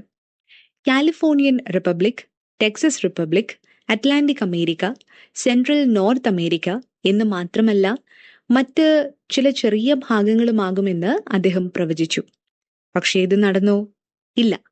അത്രയും വലിയ സാമ്പത്തിക മാന്ദ്യം ഉണ്ടായ ശേഷവും ഇന്നും US എന്ന രാജ്യം ഒന്നായിട്ട് തന്നെയാണുള്ളത്. 1940കളിൽ രണ്ടാം ലോക മഹായുദ്ധത്തിന് ശേഷം ജപ്പാൻ സാമ്പത്തികമായും വ്യാവസായികമായും സാംസ്കാരികമായും ഒക്കെ തകർന്നടിഞ്ഞു. ഇനി ഒരു ജപ്പാൻ ചരിത്രം ആവർത്തിക്കരുതെന്ന് ലോകം മുഴുവൻ ആഗ്രഹിച്ചു. ആ സമയത്ത് ജപ്പാനിൽ ഒരു ന്യൂസ് പേപ്പറിലും ഈഗോർ അന്ന് പറഞ്ഞതുപോലെ ഒരു ആർട്ടിക്കിൾ വന്നിട്ടില്ല. പകരം ആരും ഭയക്കേണ്ട, കുറച്ചു വർഷത്തിനുള്ളിൽ നമ്മുടെ സാമ്പത്തിക മേഖല കൂടുതൽ വളർച്ച പ്രാപിക്കുമെന്നും ജീവിത നിലവാരം പഴയതിനേക്കാൾ ഉയരുമെന്നും സ്റ്റോക്ക് മാർക്കറ്റ് ഇതുവരെ ആരും കാണാത്ത ഒരു വളർച്ച പ്രാപിക്കുമെന്നും ലോകത്തിൽ എവിടെയുമില്ലാത്ത അത്രയും തൊഴിലവസരങ്ങൾ ഉണ്ടാവുമെന്നും നമ്മുടെ പ്രധാന ശത്രുവായി അമേരിക്കയാവും ഉണ്ടാവുക എന്നും പറഞ്ഞപ്പോൾ ആരെങ്കിലും വിശ്വസിച്ചിരുന്നോ? പക്ഷേ ഇതാണ് യഥാർത്ഥത്തിൽ നടന്നത്. ഫാക്ട്ഫുൾനെസ് എന്ന ബുക്ക് എഴുതിയ ഹാൻസ് റോസ്ലിംഗ് ഒരു പ്രധാന കാര്യം പറഞ്ഞിട്ടുണ്ട്. ഈ ലോകത്തിലുള്ള ആരോട് ചോദിച്ചാലും ഈ ലോകം ഭയപ്പെടുന്നതും വിശ്വസിക്കാൻ കഴിയാത്തതും പ്രശ്നങ്ങൾ നിറഞ്ഞതാണെന്നും പറയും. ഇതും പണവും തമ്മിൽ എന്താണ് ബന്ധം? ലോകരാജ്യങ്ങൾ എടുത്തു നോക്കിയാൽ ഇന്ത്യ അമേരിക്കയേക്കാൾ ചെറുതാണ് എന്ന് കരുതി ഇന്ത്യ ദരിദ്രരാഷ്ട്രമല്ല. പക്ഷേ നമ്മൾ താരതമ്യം ചെയ്തു നോക്കുമ്പോൾ നമ്മൾ ചെറുതെന്ന് തോന്നും. അതായത് നമുക്ക് അക്കരെ പച്ച തോന്നി അമേരിക്കയാണ് നല്ലത് എന്ന് നമ്മൾ ചിന്തിക്കും. ആത്മവിശ്വാസത്തിന് അധിക പ്രാധാന്യം കൊടുക്കേണ്ടതിന് ഒരു കാരണമുണ്ട്. പണം എല്ലായിടത്തും ഉള്ളത് തന്നെയാണ്. എന്തെങ്കിലും ഒരു ചെറിയ കാര്യം തെറ്റായി സംഭവിച്ചാൽ അതെല്ലാവർക്കും ഒരു താക്കീതാണ്. അതുകൊണ്ട് എല്ലാവർക്കും അതിൽ ശ്രദ്ധയുണ്ടാവും. അമേരിക്കയിലുള്ള പകുതി പേരും സ്റ്റോക്സ് കരുതിയിട്ടുണ്ട്. സ്റ്റോക്സ് ഇല്ലാത്ത ആളുകളുമുണ്ട്. സ്റ്റോക്ക് ഉണ്ടെങ്കിലും ഇല്ലെങ്കിലും, ജോലി ഉണ്ടെങ്കിലും ഇല്ലെങ്കിലും, വീണ്ടും ഒരു സാമ്പത്തിക മാന്ദ്യം വന്നാൽ അതെല്ലാവർക്കും ഒരു ഭീഷണിയാണ്. ഈ ഒരു കാരണം കൊണ്ട് തന്നെ എല്ലാ മനുഷ്യർക്കും എല്ലാറ്റിനോടും ഒരു ഭയമുണ്ട്. അമേരിക്കയിൽ ഒരു പ്രശ്നമുണ്ടായാൽ അത് ഇന്ത്യയെയും ചൈനയെയും ഇന്തോനേഷ്യയെയും ഒക്കെ ബാധിക്കും. ഇനി 2, നമ്മുടെ ആത്മവിശ്വാസം ഇന്ന് നടക്കുന്ന ചില കാര്യങ്ങൾ കണക്കാക്കിയാണ് ഉണ്ടാവുന്നത്. മാർക്കറ്റ് എങ്ങനെ മാറുന്നു എന്നത് കണക്കാക്കിയല്ല നമ്മൾ കാര്യങ്ങൾ കണക്ക് കൂട്ടുന്നത്. 2008 ചൈനയ്ക്ക് മാത്രം 98 മില്യൺ ബാരൽ എണ്ണ ഒരു ദിവസം വേണമായിരുന്നു. പക്ഷേ ഇന്ന് ലോകത്തിന്റെ മൊത്തം എണ്ണ ഉൽപാദനം ഒരു ദിവസം 85 മില്യൺ ബാരൽ മാത്രമാണ്. പക്ഷെ ഇതുകൊണ്ട് നമുക്ക് എണ്ണക്ഷാമം വന്നോ? ഉറപ്പായുമില്ല. ഒരു കാര്യം തെറ്റാണ് സംഭവിക്കുന്നതെന്ന് കാണിക്കാൻ എളുപ്പമാണ്. പക്ഷേ ഈ ലോകം ഓരോ തവണയും എങ്ങനെയാണ് മാറുന്നതെന്ന് പഠിപ്പിക്കാൻ ബുദ്ധിമുട്ടാണ്. ഇനി 3, വളർച്ച വളരെ സാധാരണമായി നടക്കുന്ന ഒന്നാണെന്ന് നമുക്ക് തോന്നാം. പക്ഷെ ഒരു പ്രശ്നം നമുക്ക് പെട്ടെന്ന് സ്ട്രൈക്ക് ചെയ്യും. സത്യത്തിൽ ഓരോ ആളുകളും മനസ്സിലാക്കേണ്ടത് എപ്പോൾ വീണാലും അതിൽ നിന്നും ഉയർത്തെഴുന്നേൽക്കാനുള്ള അവസരം ഏറെ ഉണ്ടെന്നുള്ളതാണ്. 2004 ന്യൂയോർക്ക് ടൈംസ് സ്റ്റീവൻ ഹോക്കിൻസിന്റെ ഒരു ഇന്റർവ്യൂ നടത്തി. അദ്ദേഹത്തോട് നിങ്ങൾ എപ്പോഴും എങ്ങനെയാണ് സന്തോഷത്തോടെ ഇരിക്കുന്നതെന്ന് ചോദിച്ചു. 21 വയസ്സിൽ അസുഖം ബാധിച്ച് പാരലൈസ്ഡ് ആയ അദ്ദേഹം പറഞ്ഞ മറുപടി, അസുഖം വന്ന് കിടപ്പിലായപ്പോൾ ഇനിയൊരു ജീവിതമില്ലെന്ന് കരുതിയ തനിക്ക് പിന്നീട് കിട്ടിയതെല്ലാം ഒരു ബോണസ് ആണെന്നാണ്. മോശമായി സംഭവിക്കും എന്ന് നമ്മൾ വിചാരിച്ച ഒരു കാര്യം നന്നായി സംഭവിക്കുമ്പോൾ നമ്മൾ സന്തോഷിക്കാറില്ലേ? അത് വലിയൊരു നല്ല കാര്യമാണ്. ഈ ലോകത്തുള്ള പല വിധത്തിലുള്ള നുണകൾ കാണുമ്പോൾ നമുക്കത് സത്യം പോലെ തോന്നും.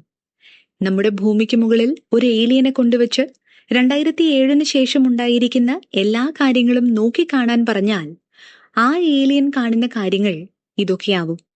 2007 ശേഷം പലരും വലിയ യൂണിവേഴ്സിറ്റികളിൽ പോയി പഠിച്ചു. 2007 ശേഷം എല്ലാവരുടെയും കൈകളിൽ സ്മാർട്ട് ഫോൺ വന്നു. ആരോഗ്യമേഖല മികച്ചതായി. കാറിന്റെയും ബൈക്കിന്റെയും മൈലേജ് 2007 ശേഷം വർദ്ധിച്ചു. 2007 ശേഷം ഫിനാൻസിനെ കുറിച്ചുള്ള പഠന കോഴ്സുകൾ കൂടുതലായി വന്നു. 2007 ശേഷം പട്ടിണി കുറഞ്ഞു. ഇതിനപ്പുറം 2007 2009 ഇടയിൽ സിവിൽ എഞ്ചിനീയറിംഗ് മേഖലയിൽ വലിയ മാറ്റങ്ങൾ സംഭവിച്ചു. ആ ഏലിയൻ കുറച്ചുകൂടെ അകത്തേക്ക് വന്ന് നോക്കിയാൽ 2009 US-ൽ 16 ട്രില്യൺ ജനങ്ങൾ ദരിദ്രരായിരുന്നു. അതുമാത്രമല്ല 10 മില്യൺ ആളുകൾക്ക് ജോലിയില്ലായിരുന്നു. സ്റ്റോക്ക് മാർക്കറ്റ് 2007 2 മടങ്ങ് കുറവായിരുന്നു. ഇതിനെല്ലാം കാരണം എന്താണെന്നാണ് നിങ്ങൾ കരുതുന്നത്? ഒരേ ഒരു കാരണമാണ്. അവർ ഒരു കഥ വിശ്വസിച്ചു. ബാങ്കേഴ്സ്, റിയൽ എസ്റ്റേറ്റ് ഏജന്റ്സ്, വലിയ കമ്പനികളുടെ ലീഡേഴ്സ് തുടങ്ങിയവരാണ് എല്ലാത്തിന്റെയും വില നിശ്ചയിക്കുന്നത്. അത് സ്റ്റോക്ക് മാർക്കറ്റ് ആയാലും ബിസിനസ് ആയാലും എന്നാണ് അവർ വിശ്വസിച്ചിരുന്നത്. 2008 നടന്ന സംഭവത്തിന് ശേഷം 2009 ഈ കഥ ആരും വിശ്വസിക്കാതായി. നമ്മൾ വിശ്വസിക്കുന്ന ചില കഥകൾ നമ്മുടെ സ്വത്തിനെ ചിലപ്പോൾ ബാധിച്ചേക്കാം. ആ കഥകൾ കാരണമാണ് പല തീരുമാനങ്ങളും നമ്മൾ കൈക്കൊള്ളുന്നത്. നമ്മൾ വിശ്വസിക്കുന്ന കഥകൾ ചില സമയം നല്ലതും കൊണ്ടുവരും, ചിലപ്പോൾ മോശവും കൊണ്ടുവരും. നമ്മൾ ഏത് തീരുമാനം എടുക്കുന്നതിന് മുമ്പും, പ്രത്യേകിച്ച് പണത്തെക്കുറിച്ചുള്ള തീരുമാനങ്ങൾ എടുക്കുന്നതിന് മുമ്പ് 2 കാര്യങ്ങൾ മനസ്സിൽ വെക്കണം. ആദ്യത്തെ കാര്യം, എന്തെങ്കിലും ഒന്ന് സത്യമായിരുന്നെങ്കിൽ എന്ന് നമ്മൾ വിശ്വസിക്കുന്നത് ചിലപ്പോൾ അതുള്ളതിനേക്കാൾ അധികമാണെന്നുള്ള തെറ്റിദ്ധാരണ നമുക്കുണ്ടാക്കാം. ഹർഷദ് മെഹ്തയെ നിങ്ങൾക്കെല്ലാവർക്കും അറിയാം. ഹർഷദ് മെഹ്ത സ്റ്റോക്ക് മാർക്കറ്റിൽ ജോലി ചെയ്യുമ്പോൾ സ്റ്റോക്കിലുണ്ടായിരുന്ന കമ്പനികൾ നന്നായി നടക്കുന്നുണ്ടെന്ന് അദ്ദേഹം പല രീതിയിൽ വിശ്വസിപ്പിച്ചു. ആ വിശ്വാസം കൊണ്ട് പലരും ആ സ്റ്റോക്കിൽ പണം നിക്ഷേപിച്ചു. അതവർക്ക് പല മടങ്ങ് ലാഭമുണ്ടാക്കി. പക്ഷേ ആ കാലത്ത് RBI റെഗുലേഷൻ അത്ര കർശനമല്ലാതിരുന്നതുകൊണ്ട് ആർക്കും ഏത് കമ്പനിയിൽ പണം നിക്ഷേപിക്കണം എന്നറിയില്ലായിരുന്നു. ലാഭത്തിനു വേണ്ടി മാത്രമാണ് പലരും പണം നിക്ഷേപിച്ചത്. പൂട്ടിപ്പോയ കമ്പനികളിൽ പോലും ലാഭമുണ്ടാക്കാമെന്ന് തെറ്റിദ്ധരിച്ച് പലരും പണം നിക്ഷേപിച്ചു. ഇതേപോലെ തന്നെയായിരുന്നു 2008 വാറൻ ബഫറ്റ് ഒരു കമ്പനിയിൽ പണം നിക്ഷേപിച്ചപ്പോൾ പല ആളുകളും ആ കമ്പനിയിൽ ഇൻവെസ്റ്റ് ചെയ്തു. അതിന്റെ കാരണം അവർ വിശ്വസിച്ച കഥയും അവരുടെ പ്രതീക്ഷയുമാണ്. വാറൻ ബഫറ്റ് നിക്ഷേപിച്ച കമ്പനി നല്ല കമ്പനി തന്നെയായിരുന്നു. സോ നമ്മൾ വിശ്വസിക്കുന്ന കഥ നമ്മളെ എങ്ങോട്ട് വേണമെങ്കിലും കൂട്ടിക്കൊണ്ടുപോയേക്കാം. രണ്ടാമത്തെ കാര്യം, എല്ലാവർക്കും ഈ ലോകത്തോട് പൂർണ്ണമല്ലാത്ത ഒരു വീക്ഷണമുണ്ട്. ആ വീക്ഷണത്തെ നമ്മൾ നമ്മുടെ സ്വന്തം അനുഭവവുമായി ബന്ധിപ്പിക്കും. നമ്മൾ ജനിച്ചപ്പോൾ ഈ ലോകം നമുക്ക് പുതിയതായിരുന്നു. അപ്പോൾ നമ്മൾ കണ്ട കാഴ്ചകളൊക്കെ നമുക്ക് പുതുമയുള്ളതുമായിരുന്നു. നമുക്ക് നമ്മുടെ അച്ഛനും അമ്മയ്ക്കും അപ്പുറം വേറെ വിശ്വാസമൊന്നുമില്ലായിരുന്നു. അച്ഛനും അമ്മയും ചെയ്യുന്ന കാര്യങ്ങളോ നമ്മൾ ചെയ്യുന്ന കാര്യങ്ങളോ പോലും എന്താണെന്ന് നമുക്കറിയില്ലായിരുന്നു. ലോകത്തിലെ ഒന്നും തന്നെ നമുക്കറിയില്ലായിരുന്നു. നമ്മുടെ അച്ഛനും അമ്മയും എന്തിനാണ് ജോലിക്ക് പോകുന്നതെന്ന് നമുക്കറിയില്ലായിരുന്നു. കാലം മുന്നോട്ടു പോകും തോറുമാണ് എല്ലാത്തിൻ്റെയും അർത്ഥം നമുക്ക് മനസ്സിലായി തുടങ്ങിയത്. അതൊക്കെ മനസ്സിലാക്കുന്നതിന് മുമ്പ് അച്ഛനും അമ്മയും പറയുന്നതൊക്കെ നമ്മൾ വിശ്വസിച്ചിരുന്നു. കാർട്ടൂൺ ആനിമേഷൻ ശരിക്കുമുണ്ടെന്ന് നമ്മൾ വിശ്വസിച്ചിരുന്നു. അതേപോലെ തന്നെയാണ് പണത്തിന്റെ ലോകവും. കാലം കഴിയുംതോറും മാത്രമേ നമുക്ക് സത്യങ്ങൾ മനസ്സിലാവുകയുള്ളൂ. ഫിലിപ്പ് ഡെഡ്ലോക്ക് എന്ന സൈക്കോളജിസ്റ്റ് ഒരിക്കൽ എഴുതി, ഈ ലോകത്തിലെ എല്ലാ കാര്യങ്ങളും നമ്മുടെ നിയന്ത്രണത്തിലും നമ്മൾ വിചാരിക്കുന്നത് പോലെയും നടന്നാൽ അത് കേൾക്കാൻ മാത്രമേ നന്നായിരിക്കുകയുള്ളൂ. നമുക്ക് കേൾക്കാൻ ഇഷ്ടമുള്ള ഒരു കാര്യം നമ്മുടെ ജീവിതത്തിൽ യഥാർത്ഥത്തിൽ നടന്നാൽ, നമ്മുടെ നിയന്ത്രണത്തിലുള്ള ഒരു ജീവിതം നേടിയാൽ അത് നമുക്ക് സന്തോഷം തരും. യഥാർത്ഥത്തിൽ വിശ്വസിക്കാൻ കഴിയാത്ത കഥകളേക്കാൾ നമ്മുടെ നിയന്ത്രണത്തിൽ വരുന്ന കഥകൾ നമ്മൾ കൂടുതൽ വിശ്വസിക്കും. ഇതെല്ലാം നമ്മൾ കുട്ടികളെ പോലെ ഇപ്പോഴും ചെയ്തുകൊണ്ടിരിക്കുന്ന കാര്യങ്ങളാണ്. ചില കാര്യങ്ങൾ നമ്മുടെ ലോജിക്കിനപ്പുറമുള്ളതാണെങ്കിലും അതെല്ലാം നമ്മൾ വിശ്വസിച്ചു ജീവിക്കും. ഈ കഥകൾ ഒന്നും അറിയാതെ മുകളിൽ നിന്നും നോക്കുന്ന ആ ഏലിയൻ നമ്മൾ തന്നെയാണ്. നിങ്ങൾ ഇത്രയും നേരം ഈ ഓഡിയോ കേട്ടതിന് അഭിനന്ദനങ്ങൾ. കാരണം നിങ്ങൾ എന്തോ പഠിക്കണം എന്ന് കരുതിയാണ് ഇത്ര നേരം കേട്ടത്. നിങ്ങൾ പഠിക്കേണ്ട വലിയൊരു കാര്യമെന്നത് പണത്തിന്റെ കാര്യത്തിൽ നിങ്ങൾ മറ്റുള്ളവർക്ക് ഉപദേശങ്ങൾ കൊടുക്കുന്നതും മറ്റുള്ളവരിൽ നിന്ന് ഉപദേശങ്ങൾ വാങ്ങുന്നതും എത്രമാത്രം അപകടമുള്ളതാണ് എന്നതാണ്. 1931 ക്ലാരൻസ് ഹ്യൂസ് ദന്ത ഡോക്ടറെ കാണാനായി പോയി. അദ്ദേഹത്തിന്റെ പല്ലിന് അസഹനീയമായ വേദനയുണ്ടായിരുന്നു. അതിന് ഡോക്ടർ ചെയ്തത് എന്താണെന്നറിയാമോ? അനസ്തീഷ്യ കൊടുത്തു. കുറച്ചു സമയത്തിന് ശേഷം എഴുന്നേറ്റ് നോക്കുമ്പോൾ അദ്ദേഹത്തിന്റെ 16 പല്ലുകളും ടോൺസിൽസും നീക്കം ചെയ്തിരുന്നു. ആ സർജറി വിജയകരമായിരുന്നു. പക്ഷേ അദ്ദേഹത്തിന്റെ ഭാര്യ ഡോക്ടറുടെ പേരിൽ കേസ് കൊടുത്തു. 1931 സർജറി എന്ന് പറഞ്ഞാൽ മരണമെന്നായിരുന്നു വിശ്വാസം. ഹ്യൂസിന്റെ പല്ലുകൾ സമ്മതം കൂടാതെയാണ് പറിച്ചതെന്നായിരുന്നു ഭാര്യ കേസ് കൊടുത്തത്. എന്നാൽ ഡോക്ടർ ചെയ്യാൻ കഴിയുന്നതിൽ ഏറ്റവും മികച്ച ചികിത്സയാണ് ചെയ്തതെന്നാണ് വാദിച്ചത്. ഈ കേസിന് പിന്നീടെന്ത് സംഭവിച്ചു എന്നാർക്കും അറിയില്ല. 1930 ഇപ്പോൾ ഉള്ളതുപോലെയുള്ള റൂൾസ് ആൻഡ് റെഗുലേഷൻസ് ഒന്നും നിലവിലില്ലായിരുന്നു. അപ്പോൾ ഉണ്ടായിരുന്ന നിയമപ്രകാരം ഒരു ഡോക്ടർക്ക് അയാളുടെ പേഷ്യന്റിന്റെ രോഗം ഭേദമാക്കാൻ അല്ലെങ്കിൽ ജീവൻ രക്ഷിക്കാൻ കഴിയുമെന്ന് തോന്നിയാൽ ഏത് വഴിയും സ്വീകരിക്കാമെന്നതാണ്. ഒരാൾക്ക് നല്ലത് ചെയ്യാൻ അല്ലെങ്കിൽ രോഗം മാറ്റാൻ ഇതാണ് ഒരേയൊരു മാർഗം എന്നൊന്നില്ല. ആ കേസിൽ ഡോക്ടറിന് എന്ത് ചെയ്യാൻ കഴിയുമായിരുന്നു എന്ന് നിങ്ങളൊന്ന് ആലോചിച്ചു നോക്കൂ. കാൻസ് എന്ന പ്രശസ്ത ഡോക്ടർ ഒരിക്കൽ എഴുതി, മെഡിസിൻ എന്നത് സങ്കീർണമായൊരു ജോലിയാണ്. രോഗികൾക്കും ഡോക്ടർമാർക്കും ഇടയിൽ നടക്കുന്ന പ്രശ്നങ്ങളും സങ്കീർണമാണ്. മെഡിസിൻ ഇൻഡസ്ട്രി കഴിഞ്ഞാൽ സങ്കീർണമായ പ്രൊഫഷൻ ഏതാണെന്നറിയുമോ? Financial advice. നിങ്ങൾക്കൊരു അഡ്വൈസ് തരാൻ കഴിയില്ല. കാരണം നിങ്ങൾക്ക് എന്താണ് വേണ്ടത് എന്നെനിക്കറിയില്ല. അങ്ങനെ നിങ്ങൾക്ക് എന്താ വേണ്ടതെന്ന് എനിക്കറിയുമെങ്കിലും അതെപ്പോൾ എങ്ങനെ വേണം എന്നെനിക്കറിയില്ല. അതുകൊണ്ട് തന്നെ ഈ പുസ്തകത്തിന്റെ എഴുത്തുകാരനോ ഞാനോ നിങ്ങൾക്ക് നേരിട്ട് ഒരു ഫിനാൻഷ്യൽ അഡ്വൈസും തന്നിട്ടില്ല. പക്ഷെ ചില കാര്യങ്ങളിൽ ഞങ്ങൾ നിങ്ങളെ സഹായിച്ചിട്ടുണ്ട്. 1000 തീരുമാനങ്ങൾ ഓരോരുത്തരും വ്യത്യസ്തമായി എടുത്താലും നിങ്ങൾ പിന്തുടരേണ്ട ചില കാര്യങ്ങൾ മാത്രം പറയാം. നിങ്ങൾ വഴിമാറിപ്പോയാലും കുഴപ്പമില്ല. നിങ്ങളുടെ കാര്യങ്ങളെല്ലാം ശരിയായി നടക്കുമ്പോൾ കുറച്ച് പക്വതയും വിവേകവും നമുക്കുണ്ടാവണം. അതേപോലെ തെറ്റുകൾ സംഭവിക്കുമ്പോൾ നമ്മൾ നമ്മളോട് തന്നെ ക്ഷമിക്കാനും ചിലത് പഠിക്കാനും ശ്രമിക്കണം. ഈ ലോകം വളരെ വലുതും സങ്കീർണവുമാണ്.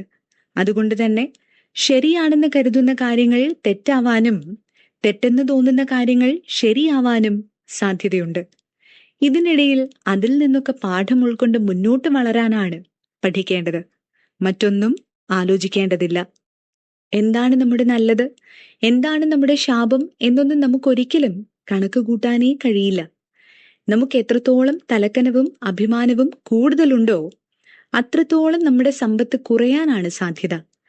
കാരണം മുന്നേ പറഞ്ഞിട്ടുണ്ട്, നമ്മൾ സ്വത്തിനെ പറ്റി മാത്രം സംസാരിക്കാതെ ജീവിതത്തിൽ എടുക്കുന്ന പലവിധ തീരുമാനങ്ങൾക്കും ഇത് ഉപകാരപ്പെടും. ആ തീരുമാനങ്ങളാണ് നിങ്ങളുടെ ഭാവി കാലം തീരുമാനിക്കുന്നത്. നിങ്ങൾ രാത്രി സമാധാനമായി ഉറങ്ങണമെങ്കിൽ നിങ്ങളുടെ പണം നിങ്ങളുടെ നിയന്ത്രണത്തിലായിരിക്കണം. ഒരുപാട് പണം സമ്പാദിച്ചാലും ഒട്ടും പണം സമ്പാദിച്ചില്ലെങ്കിലും പ്രശ്നമാണ്. നമ്മൾ എന്തു ചെയ്താലും ജീവിതം നമുക്ക് സന്തോഷം തന്നില്ലെങ്കിൽ അത് ചെയ്യുന്നത് കൊണ്ട് ഒരു ഉപയോഗവും ഉണ്ടാവില്ല. നിങ്ങൾ നല്ല ഇൻവെസ്റ്റർ ആവണമെങ്കിൽ ചെയ്യേണ്ട ഒരേയൊരു കാര്യം നിങ്ങളുടെ സമയം കൂടുതൽ കണ്ടെത്തുന്നതിലാണ്. നിങ്ങൾ എത്ര കാലം ഇൻവെസ്റ്റ്മെന്റ് വളരുന്നതിനായി കാത്തിരിക്കുമോ അത്രയും കാലം ആ ഇൻവെസ്റ്റ്മെന്റ് വളരാനുള്ള സാധ്യതയുണ്ട്. പക്ഷേ അത് ശരിയായ സ്ഥലത്ത് ശരിയായ സമയത്താണ് നിങ്ങൾ നിക്ഷേപിച്ചതെങ്കിൽ. തെറ്റുകൾ ആവർത്തിക്കാൻ തയ്യാറായിരിക്കൂ.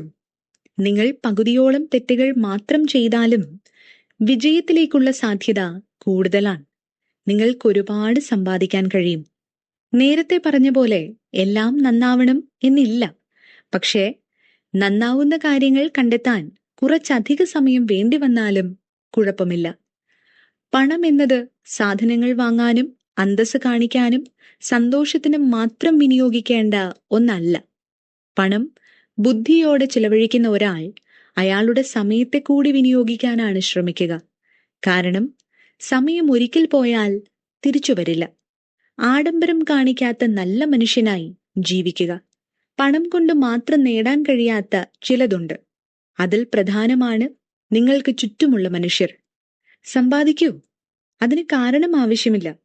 നമ്മൾ സമ്പാദിക്കുന്ന പണം എപ്പോഴാണ് നമുക്ക് ഉപകാരപ്പെടുക എന്ന് പറയാൻ കഴിയില്ല. വിജയത്തിന് പിന്നിൽ ഈ നേട്ടമുണ്ട്. ഈ ലോകത്തുള്ള എല്ലാറ്റിന് പിന്നിലും ഒരു നേട്ടമുണ്ട്.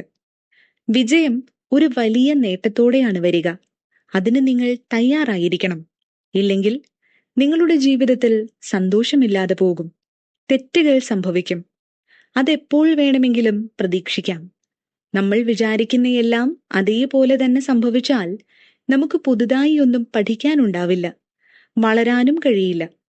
രണ്ട് വശവും മൂർച്ചയുള്ള കത്തിയുടെ അടുത്ത് നിൽക്കരുത്.